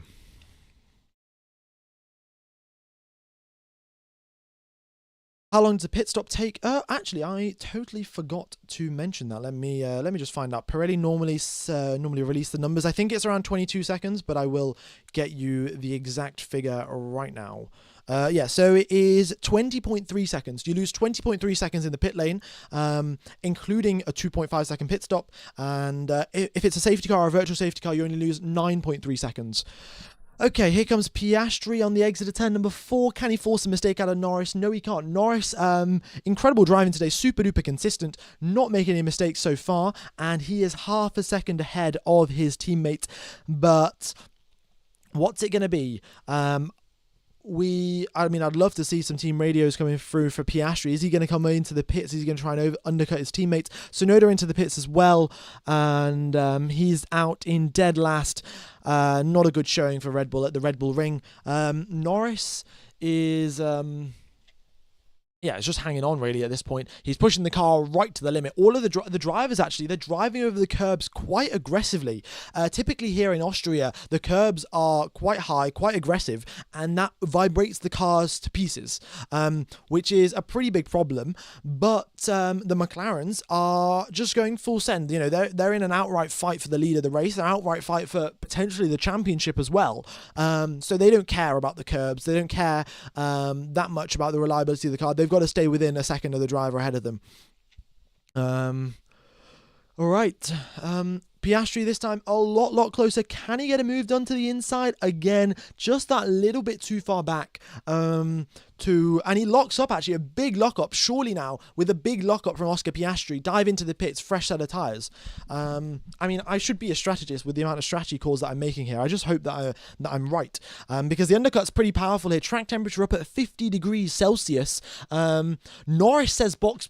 Norris is saying box. So now he's going to try and extend that gap out to Piastri, and he's sort of thought ahead of his teammate and said, I'm going to come into the pits so you can't undercut me. Maybe Piastri Piastri still has tyre life left in his tyres. He can pull off an overcut. We'll just have to wait and see. We'll have to keep our eyes peeled for the lap times. So, fastest lap that we have seen from Oscar Piastri, a 1 minute 9.2. That was in a fresh set of mediums when he was pushing to chase down Lando Norris. And his previous lap, a 1 minute 10.9. He will no longer have any DRS. Norris comes out just ahead of Gabriel Bortoleto. Does he come out ahead of Bortoleto, or is it going to be too close? No, he's comfortably out ahead of Bortoleto. Not an issue. That was the problem. Piastri, if he came into the pits and it was a slightly slow stop, he could have been undercut by Gabriel Bortoleto, which was the much bigger concern. You get stuck behind a driver and you lose a bunch of time. So Norris isn't going to have DRS. Neither is Oscar Piastri, and I guess we shall see what happens. All right, what's Piastri saying? Let's see if you're pacing the free air now, what you can do. Piastri saying, yeah, I have a flat spot. Let's see how this pace continues. Okay, so Piastri's just driving with a flat spot. The issue with a flat spot is because it's a sort of a flat section on your tyre already, it makes it much, much easier to lock up on the same set of tyres. So Piastri's now going to have to be extra careful on the brakes going into turn number 1, into turn number 3, turn 4, because he's got to lock up on the front right, which is the tyre that's most likely to lock up on a right-hand corner, like turn number 1, like turn 3, like turn 4. So he's got to be careful, and that might cost him a little bit of lap time. But yeah, we'll have our eyes peeled for these sectors now. So Norris is out on a fresh set of hard tyres. It's going to take a while for them to get warmed up a little bit. But I guess we'll see what happens.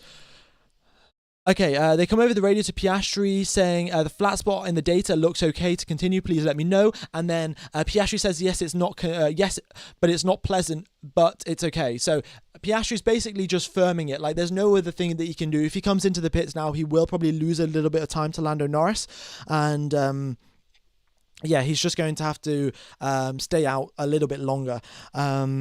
Yeah, look at the first sectors here. Oscar Piastri a 17.7. Lando Norris's first sector is 17.5. Middle sector 31.7 for Piastri. Lando Norris a 31.0. 0.7 of a second Lando Norris gains in the middle sector because those medium tyres are so worn out, and the fresh hard tyres are, well, very, very helpful, of course. So a pit stop is 20.3 seconds, folks. 20.3 seconds is the amount of lap time that you lose in the pits.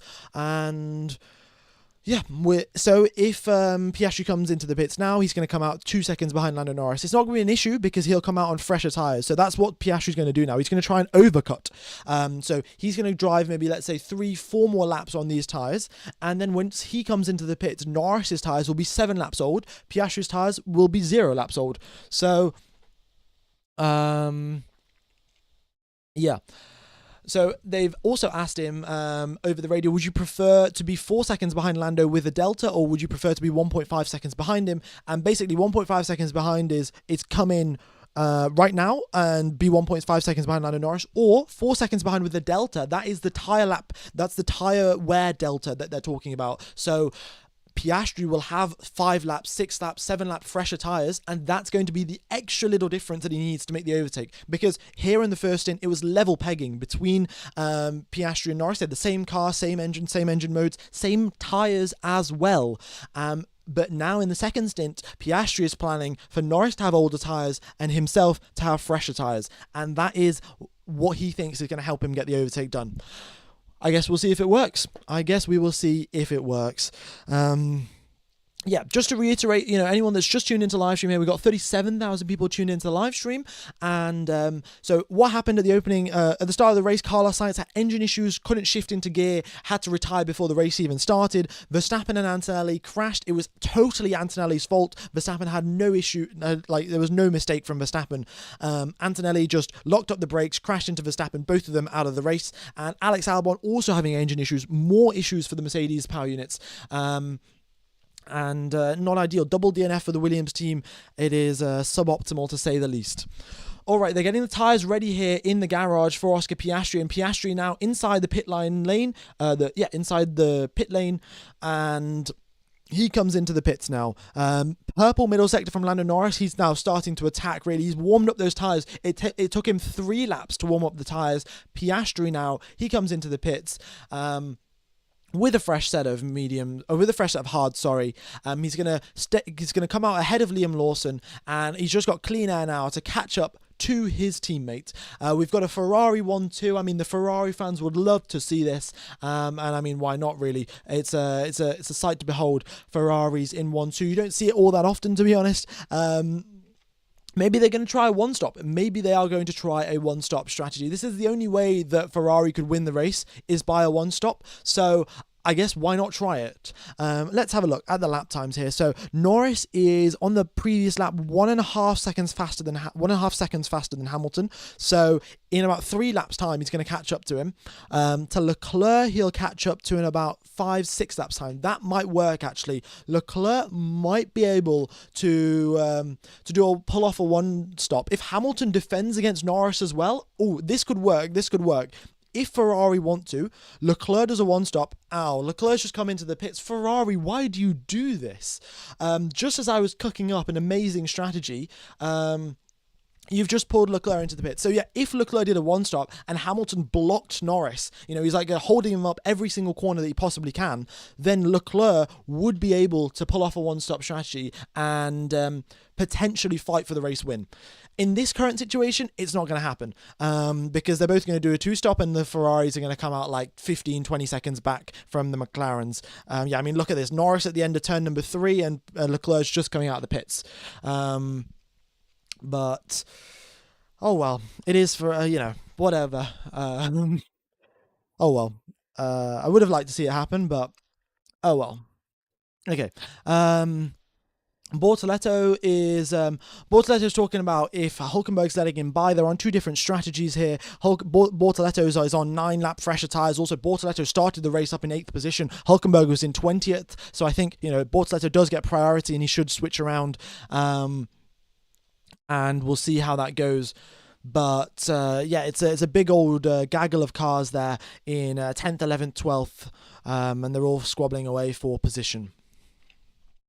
All right, Hamilton into the pits as well. I don't think they're going to do a one-stop. With 44 laps on the hard tyres, that's going to be extremely tough to pull off a one-stop strategy. But I guess they can try if they want to. F1 Gamer just came in. What happened to Max? Antonelli crashed into Max and took him out of the race. There's no other way to describe it. All right. 37,000 people tuning into live stream. Incredible, folks. Also, I am running a giveaway. All you've got to do to enter the giveaway, hit the subscribe button, and then once you've hit the subscribe button, you have to wait 1 minute so you can type into the chat. And once you've typed into the chat, all you've got to type is what do you have to type? Oh yeah, you have to type F1 Live and then you get entered into the giveaway. I'm running a giveaway for Surfshark VPN. So what that will do is if you want to watch Formula 1 for only $2 a month, you get Surfshark VPN. That is the thing that costs $2 a month. Then you go onto an Austrian VPN server, you search ORF and you can watch Formula 1 for free. ORF is free for anyone that's from Austria as long as you have an Austrian VPN. It does work. So yeah, go ahead and check it out. I will announce the winners for the next weekend's race in Silverstone, and then you guys can. Then I'll send you guys a code for Surfshark VPN. But if you guys want to watch the Formula 1 coverage, this works for all of the Grand Prix, not just the Austrian Grand Prix. It just happens to be that we're in Austria while I'm advertising it. Yeah, the commentary is in German, so if you don't understand German, what you do is you mute the coverage, you listen to me instead, but you can still watch the cars going around the track. And yeah, there's around 300, 400 people using it on the channel right now. So if for whatever reason it doesn't work for you, you can always get a refund. But, it's working for 400 or so people, so I'm sure it'll work for you as well. Leclerc gets ahead of Liam Lawson. Fairly straightforward overtake, not an issue there. Jesse Morgan, thanks for joining the channel member. Very much is appreciated, buddy. And they come over the radio to Oscar Piastri to say feedback from the pit wall maneuver, turn number 4 lockup was too marginal. We don't want to see that happen again. So just to sort of reiterate what happened here, in fact, I will show you on the onboard footage that I've got recorded here. Let's skip forward to turn number 4. There we go. All right, turn number 4 here. So this is Norris. Norris is on the left-hand side. He's taking the corner normally. Piastri here is braking on the inside line, locking up, about to hit Lando Norris, and he just narrowly avoids him. And essentially what the team have come over the radios to say is, we do not want you to try that move again where you're locking up from so far back to try and overtake Norris. That's too risky. We're not going to allow that. Obviously, you know, the team can't do anything if Piastri just sends one to the inside regardless, but the Piastri is basically just going to take this as feedback. Don't send a move to the inside if you're really far back at turn number 4. That's what the team's saying.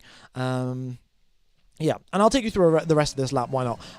So you run through down the middle sector, down the hill now. This is the apex that Lando Norris was missing. He was taking... Piastri was hitting this apex every single lap. Lando Norris a little bit wider. And the clean part of the track is at the apex. Norris was running over the dirty part of the track. The team came over the radio. They said, you should probably hit the apex, Norris. Otherwise, Piastri is going to catch up. Norris started hitting the apex, and then Piastri is now 6 seconds behind, and he's not currently catching up. It's very easy to exceed track limits at that part of the lap, but currently they've got gravel out there, so it's not really an issue. And then you come down for the final 2 corners here. This corner named after Jochen Rindt, the Austrian Formula 1 driver that won the championship in 1970. And then you've got this final corner here. The drivers can't actually see the apex when they're sat down in the cockpit because it's so much lower, but they... you know, they have their reference points and they make that corner work, and then they get onto the power. But that's a lap of Austria, folks. Looking at the lap times up at the front, we have got Norris and Piastri doing pretty much identical lap times. There is a gap of half a tenth between the 2 drivers in terms of the lap times they're doing. So very equally matched for race pace. Norris, though, did have the advantage in quali, and he manages to stay ahead. That shows you how important quali is. Show the standings. Yeah, I guess I can show the championship standings. Why not? Give me just a second. There we go. All right, championship standings. So they'll cycle around to the drivers up at the top, but Piastri goes purple in the middle sector. I'll talk a little bit about the drivers further down the pack as well. Tsunoda just gets ahead of Colapinto. Great battle there between those 2 drivers. Colapinto re-overtakes Tsunoda, actually. Pretty good move. Tsunoda super late on the brakes. Colapinto switch back, and Colapinto's got the DRS that's going to help him out towards turn number 4. Tsunoda, though, looks to the inside line. Super late on the brakes. Can he make this one work? They nearly collide, and oh, they do. And Tsunoda's just spun Colapinto around. Colapinto, the perfect 360, manages to keep going. That was about to be a safety car, but Colapinto, great car control, takes the hit from Tsunoda, does the 360 and continues on his way. I think Tsunoda might get a penalty if he doesn't give the position back to Colapinto. So I guess he's going to have to wait up and let Colapinto by. Actually, Tsunoda just dives into the pit lane. Fair enough. Alrighty then, here we go. Up at the front, that gap on the previous lap, Piastri 3/10 quicker, actually, 3/10 quicker on the previous lap, a 1:09.3, and Norris a 1:09.6. Every other driver is in the 1:10 10s or the 1:11 11s, the only other driver, and then the rest, and then, yeah, the only 2 drivers in the 1:9 9s, Oscar Piastri, Lando Norris. Okay. And, we have got Tsunoda. He makes his way out of the pits, and that's Yuki Tsunoda lapped, ladies and gentlemen. Oh, this is also a little bit convenient for Piastri here. He's going to get a nice little tow for about a split second before Tsunoda lets him by. Never mind. And yeah, we've got Hamilton improved on personal best lap, and everyone's sort of now spread out, as you can see there from the track map. Yeah. Yuki Tsunoda lapped, though. Verstappen out of the race, Yuki Tsunoda lapped. And let's have a look at the Drivers' Championships here. So if it stays in this position, the gap that was previously 21 points, that's now gone down to 15 points. So, 22 points, that's now gone down to 15 points. So Norris will gain 25, Piastri will gain 18. Verstappen, of course, gaining 0, which makes it even harder for him to win the championship this year, if that's even a possibility, you know. And we've got Ocon trying to send one down the inside of Pierre Gasly. The 2 Frenchmen battling away. Here we go then. Down the hill they go towards turn number 4. Ocon has the DRS. He has that Ferrari power unit screaming away all of the Ferrari horses. He goes to the outside line. Piastri defends nicely. He tries for the switchback. Super good on the traction, but there's no DRS assistance down the hill, and he can't get an overtake done into turn number 6. Sauber double points, indeed so. Double points for Sauber, of course helped out by the fact there were a couple DNFs up the field, but incredible job, especially from Gabriel Bortoleto. If there's got to be a driver of the day, it's definitely Gabriel Bortoleto. Fernando Alonso's trying to one-stop, so is Liam Lawson. Both of those drivers don't have two sets of medium tyres. They were basically forced into doing a one-stop strategy, and Alonso's still going. We're approaching the halfway point of this race, and Alonso's still just on those medium tyres. So once he pops on the hards, he will have a lot more pace going for him. Lando's gaining, Piastri's gaining 1/10 on Norris every lap. Yeah, I guess he is. That gap down now to 5.8 seconds. Still though, even if he gains a tenth every single lap, he's going to catch up on lap number, like, what's that going to be, lap number 58 or something, if it carries on at this rate. Oh no, lap number 86 at this rate. And we've only got 70 laps of the race here, so yeah, he's got to pick up the pace if he's going to win this race. If I'm going to show the constructors, yes, I will. Give me a sec.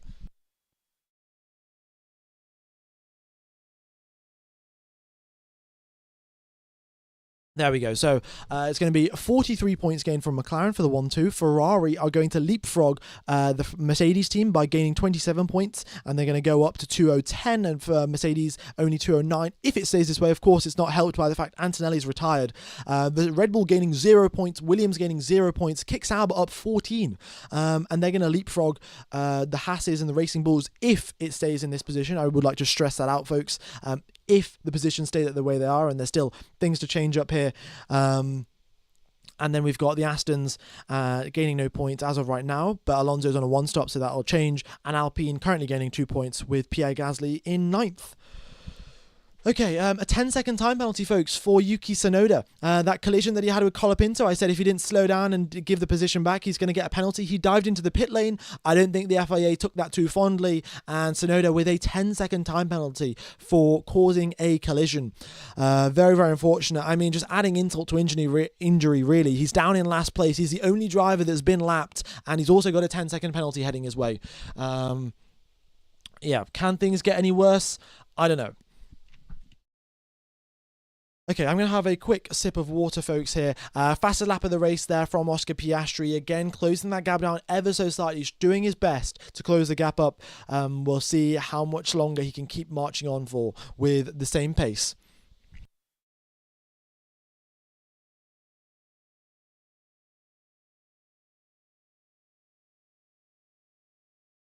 Albon had an engine issue, came into the pits, had to retire. Same story as a lot of the other drivers. Same story as Sainz, and yeah, both Williams, mechanical issues for both of them, and they both DNF. It's not a good day to be a Williams fan. We've got Behrman gets ahead of Pierre Gasly, and Gasly's going to try and re-overtake him here. Gasly was overtaken by Ocon a couple of laps ago. I missed it, and now he is getting overtaken by his teammate Ollie Behrman. Alright, yeah, we've got just Gasly falling back, really. He's on older tyres. He was on older tyres compared to Ocon. He's just slower, I guess, compared to Behrman now. The Alpine not having the race pace. I was talking about this earlier before the race started. Alpine, they can pull out good quali sessions here and there, and Gasly can get them into Q3 maybe, but their race pace is just nowhere to be seen. I don't know if it's tyre issues or what it is, but yeah, Gasly actually comes over the radio saying, check if something's broken. I don't know how much longer I can stay out on track. They're working on it. Okay, so maybe there's some issue with Gasly's car, but either way, he's not got any sort of real pace, and he is stuck down there in 10th position, just holding on, but we'll see what Lawson can do. Out up front this time, Norris goes a 10th quicker than Piastri, and I think for this middle stint, the battle at the front has been neutralised. However, I think once the third stint rolls around and they're on fresh sets of mediums again, we'll get a little bit more battling. Hadjar gets ahead of the other Alpine, just ahead of Colapinto, and yeah, Colapinto's going to fight this one back, but I don't know. It's going to be a tough one, and yeah, he's just too late. He can't be that late on the brakes, and concedes the position to Isaac Hadjar. All right, then. We are on lap number 37 of 70. We've hit the halfway point. Fernando Alonso's come in for his pit stop as well. So we've had, Lawson and Alonso are both going for a one-stop strategy by the looks of it. I think Stroll might be as well, but it's just going to be a little bit more difficult for Stroll because he came into his pit stop a bit earlier. And yeah, the rest of the drivers most likely will be doing a two-stop. Actually, Stroll might also be doing a... Oh no, Stroll can't do a two-stop. He doesn't have another set of hard tyres or medium tyres, which is a bit of an issue. Okay, folks. Yeah, so we are going to get the next round of pit stops very, very soon. And with the next round of pit stops will come more battling. So, just hang on to your seats, really. What's the gap between the two Ferraris? As you can see there on the column here, we've got the gap column, the interval, that is the gap to the driver ahead of you. So you've got a 3.6 second gap to Charles Leclerc from Lewis Hamilton, and Leclerc is 13 seconds behind Oscar Piastri. And Leclerc actually purple in the middle sector. Pretty good going. Maybe that something will come of that, but yeah, he's got a 14-second gap to close up to Oscar Piastri. Hamilton, though, will be trying to catch up to Charles Leclerc. You know, this is for a podium here, so Hamilton will be trying his best to get up onto that podium in this scarlet red Ferrari suit. I guess we'll see what he can do.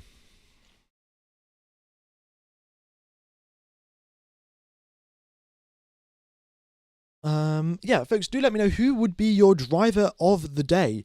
I would love to know. I mean, potentially Nico Hülkenberg. You know, I mean, Hamilton hasn't scored a podium here Hamilton hasn't scored a podium for Ferrari in an actual race.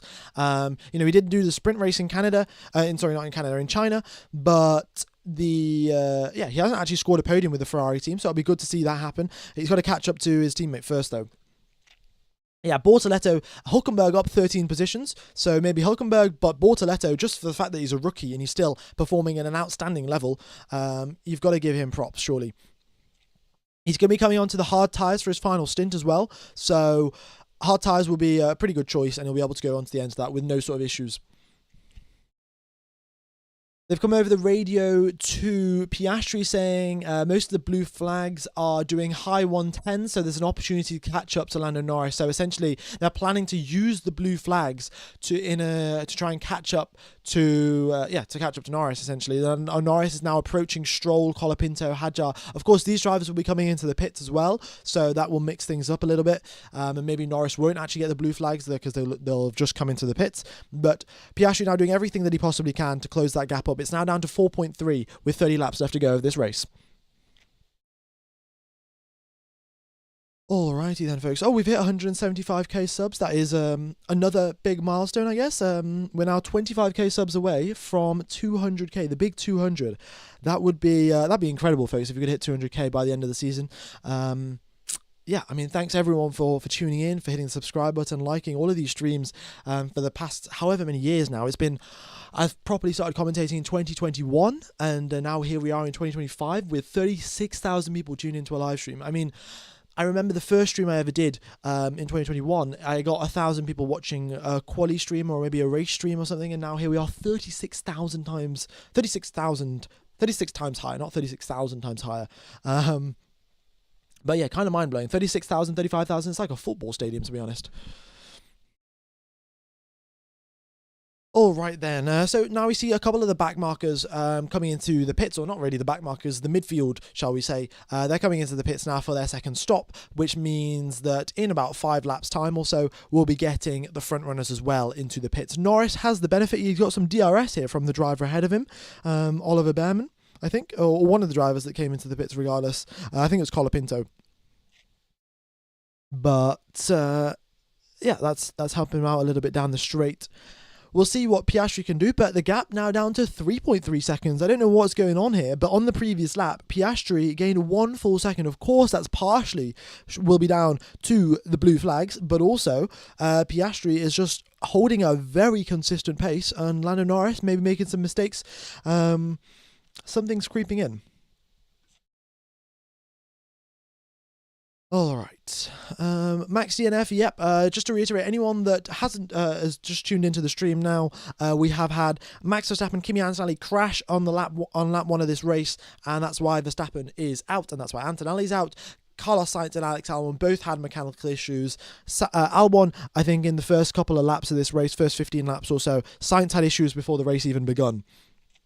Haas and Sauber are doing well. Indeed, they are. Double points for Sauber if it stays this way, and they will be super duper happy with that. Of course, they'll be looking to develop a car for 2026. I don't think there's any more upgrade packages in the works for the Sauber team at this moment in time. It's just going to be purely focusing when the team gets switched over to Audi and they become the Audi Formula 1 team in 2026. So yeah, it will be that'll be a good morale boost for the team, and hopefully they can make a good car for Nico Hülkenberg next year.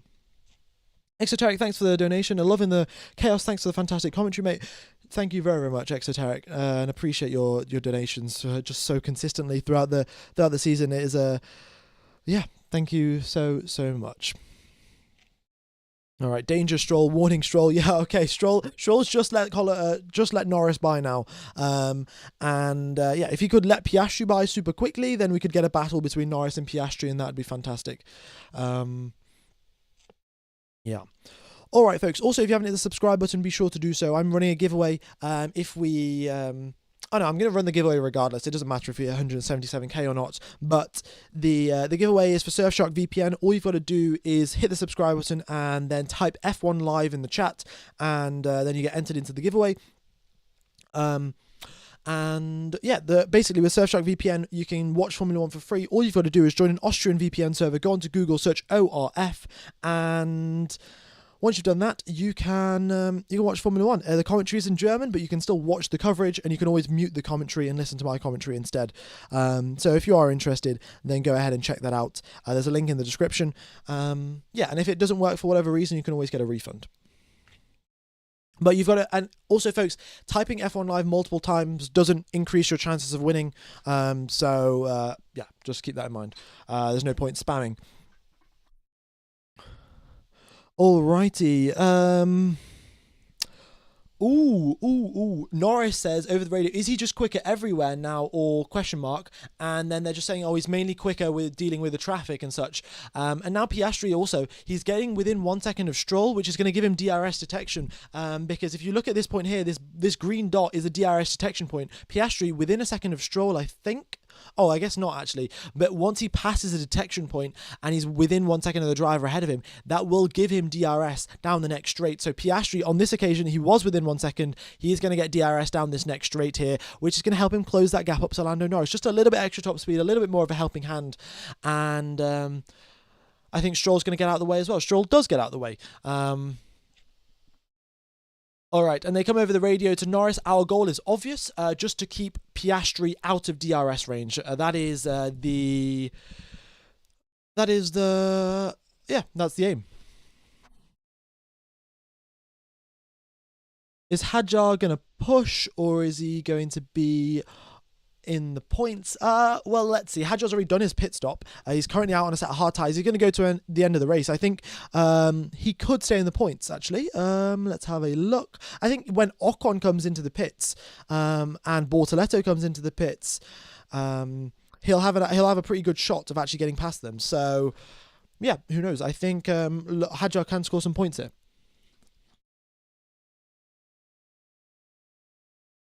Alrighty then, 36,000 people tuning into the live stream. Very much is appreciated, folks. Be sure to hit the like button. Be sure to subscribe. It really does help out the channel. The YouTube algorithm loves it. I'd love to fully explain what the YouTube algorithm does, but basically hit the like button, hit the reminder button on future streams. Helps out the channel a lot.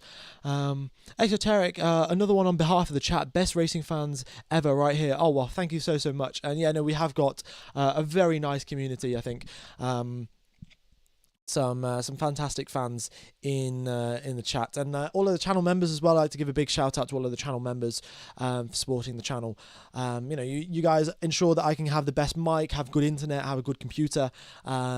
Because of course I block all of the adverts, so the channel revenue driven a lot by people who watch with YouTube Premium as well. YouTube Premium pays quite a bit, and the donations as well really does help out. So thank you so much. Anyone that's donated, anyone that's a channel member, and anyone that's subscribed and hit the like button as well.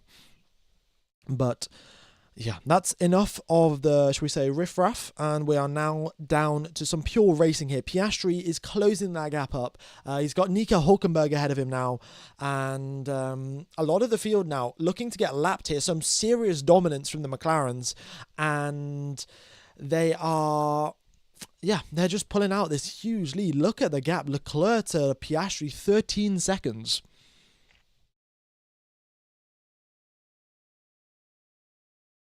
F1 Gamer, when's the next pit window? The next pit window is around about now. Like, we're sort of in it for the drivers that started the race on the soft tyres. The drivers that started the race on the mediums, with 25 laps left to go, we saw that the medium tyres can comfortably do 25 laps in the opening stint, and now in the final stint of the race, they'll have less fuel load in the cars, which means the cars are less heavy, so they can even do more laps. So now is... any time from now onwards is the perfect time to pit, as shown by George Russell just coming into the pit lane. Demens, thanks for the £1 donation. Very much is appreciated, buddy. Glad you are enjoying the coverage. All right. Ferrari is cooking. I think Ferrari is more likely to be cooked. Well, I mean, Ferrari isn't really cooked. They're in third and fourth position, which I think might be their best result all season, actually. I don't remember a race where Ferrari have got third and fourth before. Leclerc did come second in Monaco, which arguably is better than a third and fourth, but... yeah, pretty good going from Charles Leclerc and Lewis Hamilton. Their upgrade packages certainly work. The team back at Maranello will be happy about that. They will have worked very hard on this floor upgrade, and it's paid off. So good to see that happen. And I don't know, maybe they'll bring one more upgrade package till the end of the season. Basically, Ferrari, their aim now, if I just show you the Constructors' Championship here, folks, where is it? Championship, there we go. Ferrari on 210 points, Mercedes on 201 if it stays in this current position. And they're only really battling Mercedes now. Red Bull look to be out of the fight for second place in the Constructors. So Ferrari's aim now is just to get that second place in the Constructors. So have maybe one more upgrade package to ensure that they're faster than the Mercs, and then job done, call it a day, start developing the 2026 car. How many laps can Lando do on the mediums? Well, Lando did 20 laps on the mediums on the first stint, so he could probably do 25 on this final stint here. Piastri did 24, so yeah, 25 laps. He can definitely go to the end of the race if he comes into the pits now. Okay, Russell's come out on a set of hard tyres here for his final stint. So he did 2 stints on the mediums at the start of the race, actually, and now he's on to the hards for the final stint. The other teams have gone for the opposite strategy. They started on the mediums, then gone to the hards for the middle stint, and then then mediums for the final stint. Frankie Kromer, thanks for the donation, buddy. 35 NOK. I think that's Norwegian krona. Yeah, thank you very much, and glad that you're enjoying the coverage. Why is Norris so slow through the speed traps? It's because Norris hasn't had DRS through the speed traps. Because Norris has been in the lead of this race. He hasn't had any driver to get DRS off and go through the speed trap quickly. The speed trap here is this little purple dot, as you can see. That's where the speed trap gets measured. And Norris just hasn't been using DRS because he's just been in the lead of this race. So I guess sort of suffering from success, shall we say. And that's why his speed trap speed's so low. Piastri's 317 Ks. That's with a slipstream and some DRS. Lando Norris, quite a fair chunk slower. Okay, yeah, here is Fernando Alonso, currently in 8th position. He is half a second off the back of Lawson, and they're both doing a one-stop strategy, so they're both going to battle away now. This is a fight for position, and George Russell is fast approaching. Alonso is on much older tyres here, let's say 15 laps compared to Russell's 2-lap old tyres. It shouldn't really be much of a battle, but this is fighting for position, so who knows, Fernando Alonso might try and defend this one. And if he has the DRS from Liam Lawson ahead of him, it's going to make it very difficult to Russell to slipstream past Alonso, because Alonso will have the DRS from Lawson, he'll have the slipstream from Lawson, so they can sort of work as a pair, even though they aren't on the same team. You know, if they work together, they can keep George Russell behind, and maybe they can hang on to 7th and 8th place. So I guess we'll wait and see. And it probably won't even be 7th and 8th. Once Ocon and Bortoleto come into the pits, it'll be 5th and 6th position. So Liam Lawson and Fernando Alonso, they've had their fair share of battles in the past, but maybe now's time to work together as a pair and hold off George Russell. All right. Gap up at the front, 4.2 seconds, 21 laps left of the race here, folks. And we have got one pit stop left. Charles Leclerc dives into the pits. I'm expecting then Hamilton to also come into the pits then on the next lap. But Lando Norris, current race leader, getting snaps of oversteer here and there as these tyres wear out. But yeah, he just wants to play it safe, make sure he has no issues going to the end of this race. And he's just looking for a gap to open up now. If he comes into the pits now, he's going to come out behind Charles Leclerc ever so slightly. He's going to come out ahead of Charles Leclerc. Definitely ahead of Charles Leclerc. That gap just hadn't updated. He's going to come out ahead of Lewis Hamilton as well. He's going to have a nice clear gap. Just make sure that he doesn't get held up by Colapinto. Exoteric, thanks for... Oh yeah, you've been a channel member for 9 months. That is incredible, actually. Wow, how the time has flown. So, yeah, thank you. Yeah, 9 months, wow. All right, Alonso here. It looks to be working here. Alonso is on the back of Liam Lawson. Bortoletto dives into the pit, so they all move up. 6th and 7th position now for Liam Lawson. Folks, do let me know. Do you think Liam Lawson and Fernando Alonso will work together? Because I know Alonso will have thought of this strategy already in his head. Like, Alonso's figured this out. And the question is, do you think they'll work together? They'll be able to work together and hold off George Russell? I think it's definitely possible. Russell will have the overspeed through the corners, but that DRS effect is super powerful. And if Alonso can just sit in Lawson's DRS, then I see no reason why not. Hamilton has come into the pits, and Leclerc stays in 3rd, Hamilton currently in 4th position, and he's going to come out in a whole bunch of clean air there. Alrighty. Will Ferrari have a chance to pass the McLaren car? No. I mean, just look at that gap. Leclerc is currently 38 seconds back from Piastri. When Piastri comes into the pits, that gap will go from 34 seconds, 33 seconds to 13 seconds. But there's no way that they overtake from 13 seconds back. Max Verstappen stopped because he got crashed into by Kimi Antonelli. There's no other way to describe it. Antonelli crashed into him, DNF'd him and Verstappen out of the race. So, yeah. That's what happened between those two drivers. That's why they're out. Albon and Sainz mechanical issues and their DNFs because of that. Okay, Norris is looking to overtake Isaac Hadjar as well here with some blue flags. Piastri has got no traffic ahead of him. He's got some clean air now. 3.9 seconds is the gap. The question is now, when are these drivers going to come into the pits? They come over the radio to Norris saying, this is a Germany situation. Is that a mistake? What is a Germany situation? The last time we raced in Germany was 2020 at the Nürburgring, right? Yeah, so I do not remember what happened 2020 in the Nürburgring. Lando Norris was driving for McLaren in 2020, so I don't really know what they're referring to. If anyone knows in the chat what the Germany situation is, then do let me know. But we have got one of the McLarens into the pits. It's Lando Norris. Lando Norris pits first again. He's going to again come out on fresh tyres. And things aren't going to work out that well, I guess, for Piastri. Purple middle sector for Charles Leclerc. I don't know what Piastri's going to try and do. He tried the overcut last time. Didn't really work out for him because he just couldn't close that gap. Norris was consistent enough in the clean air. Like, the issue with the McLarens is... Oh, the data is just frozen there for a sec, folks. My internet has cut out. Hopefully it's going to be back. Yeah, I think it's back. Okay, apologies for the buffering, apologies for the lag. My internet's not having a good day today. Yeah.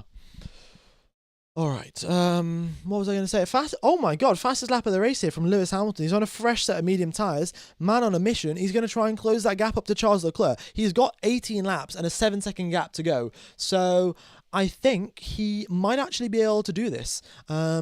Let's wait and see. Let's wait and see if Hamilton can close this gap up to Charles Leclerc. Purple middle sector there from Lando Norris. As you can tell, he's pushing pretty hard. Oscar Piastri comes into the pit lane now, and he's going to come out behind Lando Norris. That's that's to be expected. The drivers lose 20.3 seconds in the pit lane. 20.3 seconds. George Russell purple in the first sector. Everyone's starting to attack now. 17 laps left to go. Hamilton's going to go. It's hammer time. He's going to press K1. He's going to try and overtake his teammate Charles Leclerc, but he's firstly got to close that 7-second gap up. Piastri, is he going to get out ahead of Tsunoda or Colapinto? No, he is not. It's so close. A bit of a slow stop, I think, for Piastri, and he would have just come out ahead. It was so borderline, and that's going to cost him. That's going to cost him because currently the gap 3.3 seconds. He was sat behind Colapinto and Tsunoda. Surely they get out of the way quickly now. Tsunoda and Colapinto are oh my god, he gets pushed off the road. He gets pushed off the road by Colapinto. What? Colapinto's too occupied by the fact that Tsunoda was trying to overtake him. He nearly pushed Piastri off the road. Tsunoda gets out of the way for Piastri as well now.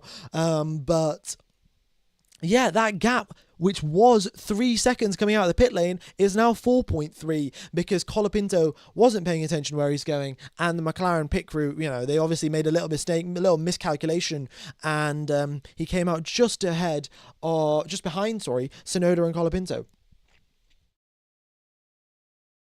Yeah, Colapinto really wasn't paying attention. He was too focused on trying to get within the DRS and the slipstream of Tsunoda ahead of him that he didn't check his mirrors, didn't check his blind spot, and there was Piastri. I don't know if he's going to get a penalty for that. It's been noted over the race control thing that Colapinto and Piastri forcing another driver off the track. It's been noted. I'm sure that'll go under investigation as well pretty soon, and not ideal. Tsunoda's been hit with a 10-second time penalty.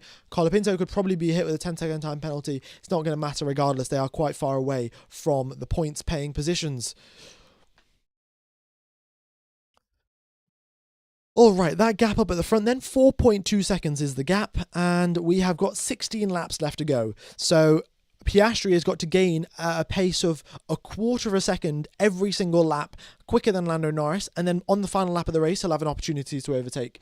It's going to be a tall order, considering that Norris was half a second quicker than the competition yesterday in quali, but maybe things are different today. Temperatures are slightly different, track conditions are slightly different, the drivers are in a much better rhythm, and they're, of course, on the medium tyres, not the softs. Piastri with the fastest lap of the race, a 108.558, and on that previous lap, he is 0.3 of a second quicker. In fact, he's 0.4 of a second quicker than Lando Norris on the previous lap. Norris, admittedly, stuck behind a little bit of traffic, but regardless, pretty good going here from Piastri. He's got to chase him down if he wants to get this race win. There's no other way about it. Unless Lance Stroll brings out the safety car. There is that potential, but I guess we'll wait and see what happens there. Okay, it's under investigation, Colapinto and Piastri, for forcing another driver off the track. I'll let you know what the verdict of that is.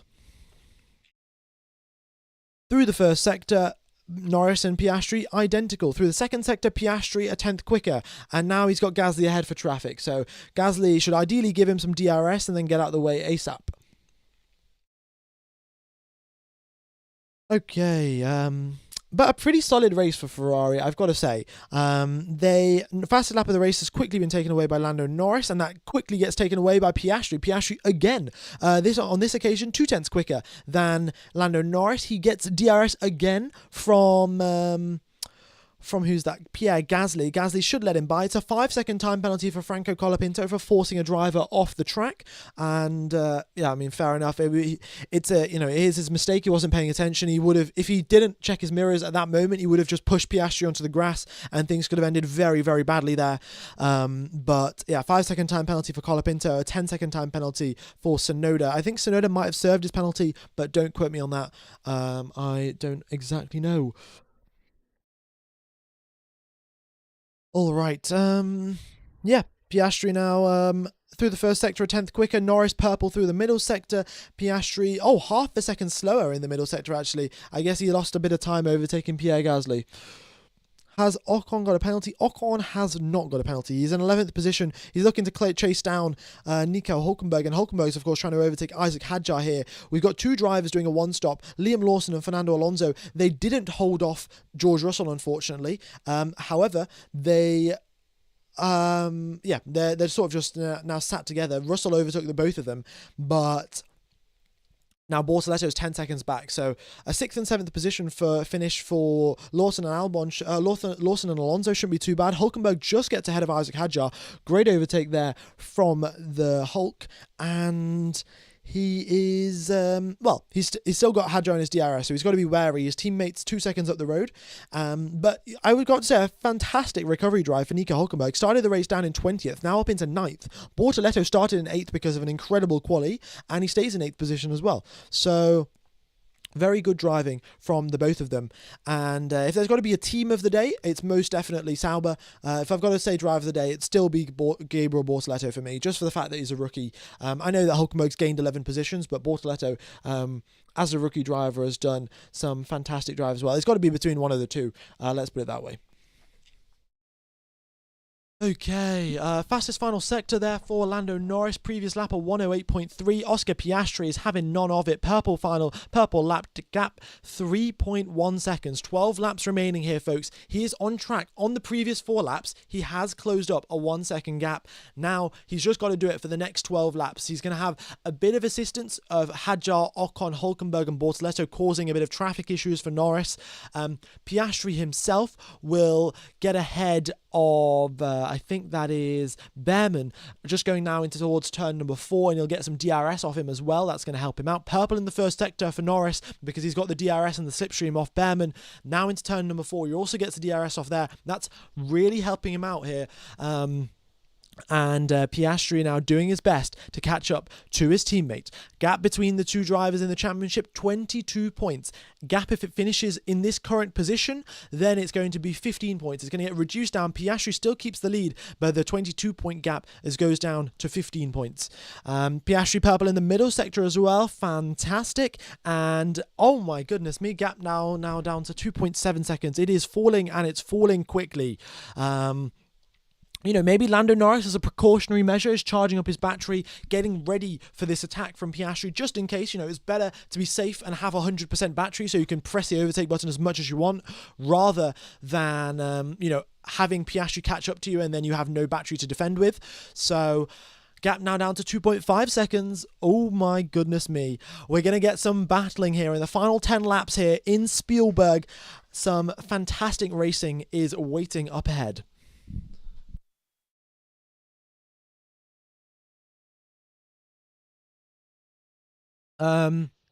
Folks, if you're a Ferrari fan, and maybe you've had this delusional thought already, but the two McLarens catch up to each other, the two McLarens start battling, they both take each other out, and it's a Ferrari 1-2. That would be an incredible story, wouldn't it? Ferrari 1-2 would be wild. Norris just gets ahead of Isaac Hadjar. However, he gets ahead of him before the DRS detection point. So down the next couple of straights now, he's not going to have DRS.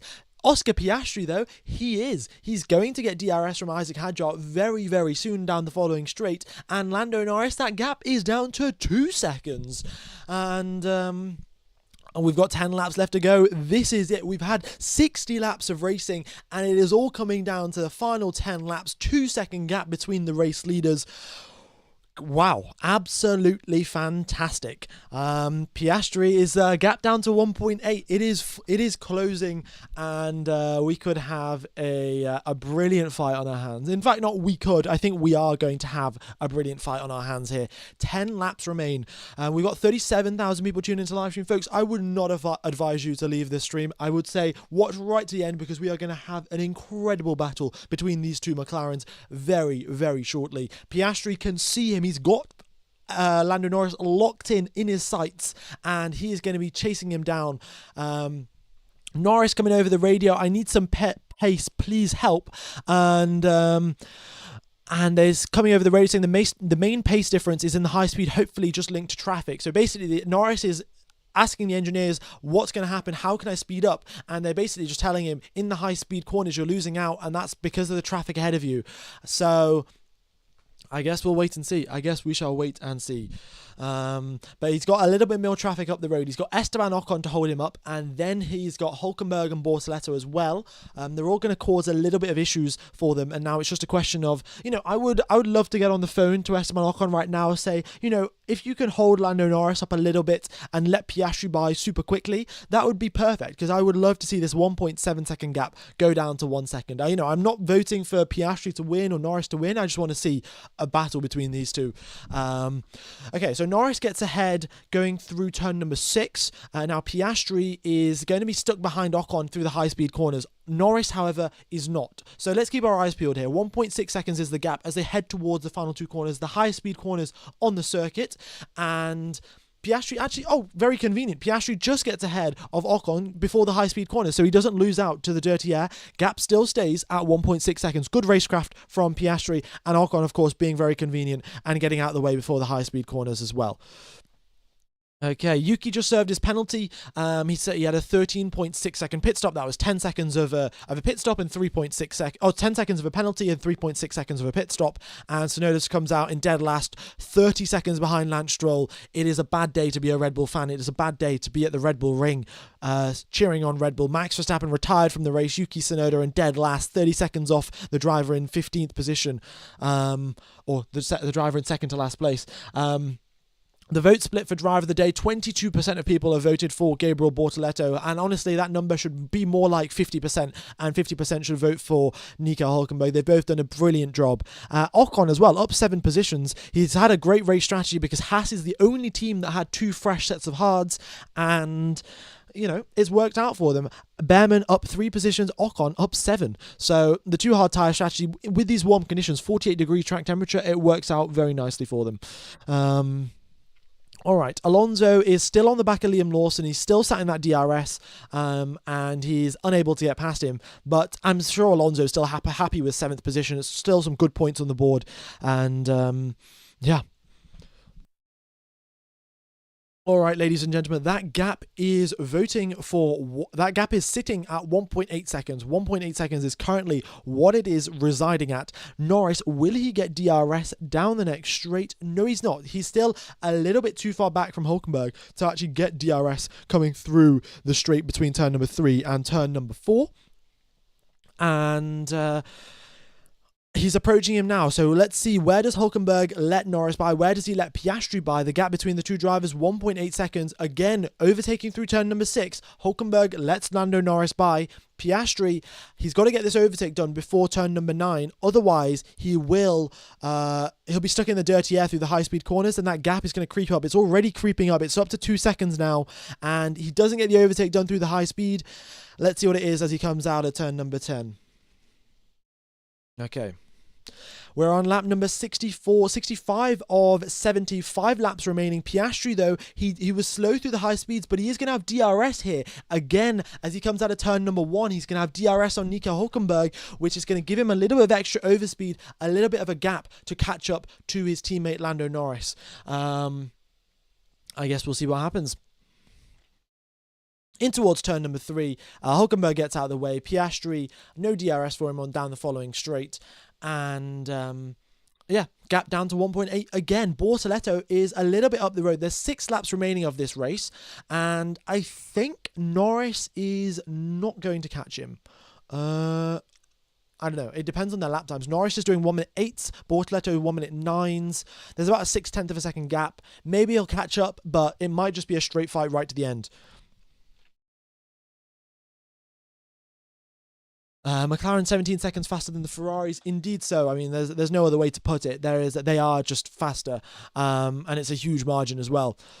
All right, here comes Oscar Piastri then out of the final corner. This is the gap that we had at the start of the race. In the first couple of laps of the race, the gap was around 2 seconds after the safety car window. Piastri closed it up, and he's just got to do that again now. The tyres are slightly older, on 12-lap-old medium tyres rather than fresh mediums, but he has got to do everything that he possibly can, use the overtake in the most optimal positions, force Lando Norris into a mistake, but he's got him locked in his sights, and he is going to do his absolute best to chase him down. Okay, further back, we've got Bortoleto catching up to to Fernando Alonso here. The tyre difference between those 2 drivers, 15 laps. Bortoleto's on 15-lap-old hard tyres. Alonso's on 32-lap-old hard tyres, so 17-lap tyre difference between those 2 drivers. And Bortoleto's catching up pretty quickly, actually, with 5 laps left to go. We could have a battle between Alonso and Bortoleto, which would be interesting because Alonso is the driver manager for Bortoleto. He actually helps him out with the contract and driving stuff. So, a bit interesting there, but I guess we'll see how that plays out. And, thanks everyone for tuning in. By the way, I hope you guys are enjoying the coverage. Once again, I'd just like to reiterate, if you guys want to win Surfshark VPN so you can watch Formula 1 for free using this method here, all you've got to do is hit the subscribe button. Once you've hit the subscribe button, all you've got to do is type a message into the chat. You've got to type F1 live and you get entered into the giveaway. And that's about it. So I'll announce the winners for the Silverstone Grand Prix next weekend. And yeah, basically, if you want to watch Formula 1 for... if you watch Formula 1 for only $2 a month, you get Surfshark VPN. You join an Austrian VPN server. It works for any country, so the Austrian VPN server will work in every single race, not just the Austrian race. And you go onto Google, you search ORF, and you make an account, you log in, and job done. You can watch Formula 1. So, yeah. If you guys are interested, go ahead and check that out. It helps out the channel, and of course, then you can watch the coverage. The commentary is in German, so you'd have to mute it and then listen to me commentate instead. But I think it's still a pretty good deal. There's a link in the description if you guys are interested, and I will announce the winners at the race next weekend out in Silverstone, which is going to be a fantastic race as well. I've got to say. With the field so close, and Red Bull should be better when the conditions are slightly cooler. Mercedes should also be better when the conditions are slightly cooler, because let's be honest, in the UK it's always cold, it's always raining. So yeah, we will have a very close battle. Unlike, well, to be fair, today we've had a very close battle. It's just been between the two McLarens rather than the entire grid. Turn 3, Piastri seems slow a lot. Yes, I mean, there's no other way to put it. Lando Norris is carrying a lot more speed through turn 3, and his traction out of turn number 3 is incredible as well. That's where he gained so much lap time on Piastri in quali yesterday. Norris, for whatever reason, knows some trick, or just knows to drive over a certain part of racetrack, which gives him a lot more traction. And yeah, Norris is... I wouldn't say Piastri's slow through turn number 3. I would just say Norris is quick. But we've got 3 laps left to go now. We're on lap number 68. We're about to start lap number 69, which is extremely nice. I'm sure many of you would agree. And we're going to have a couple more laps of racing. Oh, Bortoletto's on the back of Alonso. Alonso's dropped off the back of Lawson, and now he's fighting against the driver that he is managing, and Norris is also fast approaching. So Norris is fast approaching. Tsunoda's been lapped twice, ladies and gentlemen. Oh my goodness me. It's just gone from bad to worse for Red Bull. Piastri gets ahead as well, and now if Bortoletto and Alonso are involved in fighting against each other, we could have Piastri catch up. Gap down to 1.4 seconds. Bortoletto and Alonso still battling away. Bortoletto tried to get ahead of Alonso. It's a drag race down the start-finish line. And it's turn number 4. Alonso just stays ahead, super late on the brakes, and Bortoletto can't do anything about it. But they're battling away. Oscar Piastri is salivating. Here it is, final lap of the race. We're on the penultimate lap of the race. We're about to get onto the final lap, but come on, Alonso, Bortoletto, carry on battling. Ignore Lando Norris in your mirrors, please. Here we go. Bortoletto lets Lando Norris by. What's Alonso doing? Piastri, is he going to get let by Gabriel Bortoletto? Norris has DRS as well off Alonso, which is pretty convenient, pretty handy. And okay, it looks like Bortoletto isn't even giving up the position, and Alonso's actually holding up Norris here, because Alonso knows that the longer that he holds up Norris, the less chance Bortoletto has the chance to overtake him. So this is going to be interesting. Going into turn number 3, what is Alonso doing? He's being super duper sneaky here, and you've got to give all credit to Fernando Alonso. Piastri purple in the first sector. He's doing absolutely everything he can. Bortoletto and Alonso just battling away now, and Piastri stuck behind both of them. And okay, well, here we go. We're on the final lap of the race here, and we've still got the 2 drivers battling away. Bortoletto just behind Alonso. Piastri's in second, but Lando Norris, after having a really bad race out in Canada, he admitted his mistakes. He comes back fighting. He got pole position by half a second yesterday, destroyed the entire field in Spielberg. He comes out of the final corner. He led from first position every single lap. He comes out of the final corner. He wins the Austrian Grand Prix. What a Killer drive from Lando Norris. Fernando Alonso in second. It comes out just ahead of Bortoleto. Piastri in second place. And we have got the Ferraris in third and fourth. Wow, what a race this has been. And yeah, Bortoleto and Alonso were having none of it. They just weren't letting Piastri by. They may get hit with a penalty for that. I don't know. But either way, great race. Great end to this race.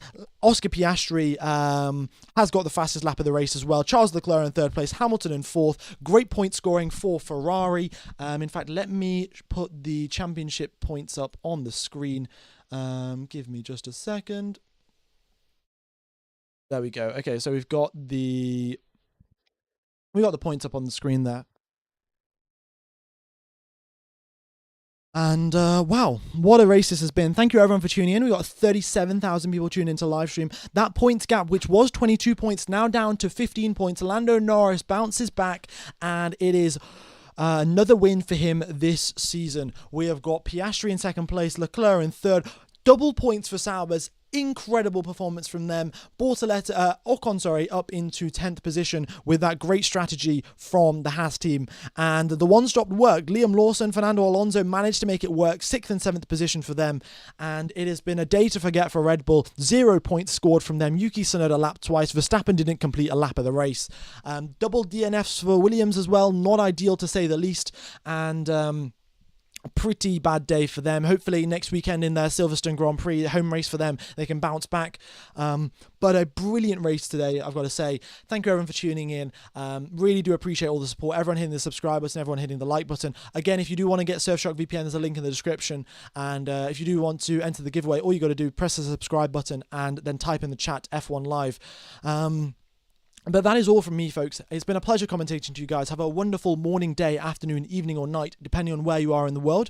I'm going to end the stream now. It's going to take you over to the Silverstone Grand Prix stream. If you could hit the like button and the reminder button, it really does help out the channel.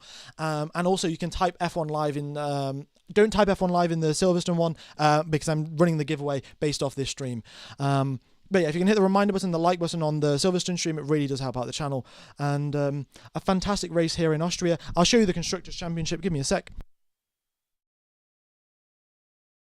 43 points for McLaren. That's a 1-2 finish for them. A 3-4 for Ferrari. It's 27 points for them. Mercedes, with just George Russell in 5th position. 210 points for Ferrari. 209 points for Mercedes. 0 points for Red Bull. 0 points for Williams.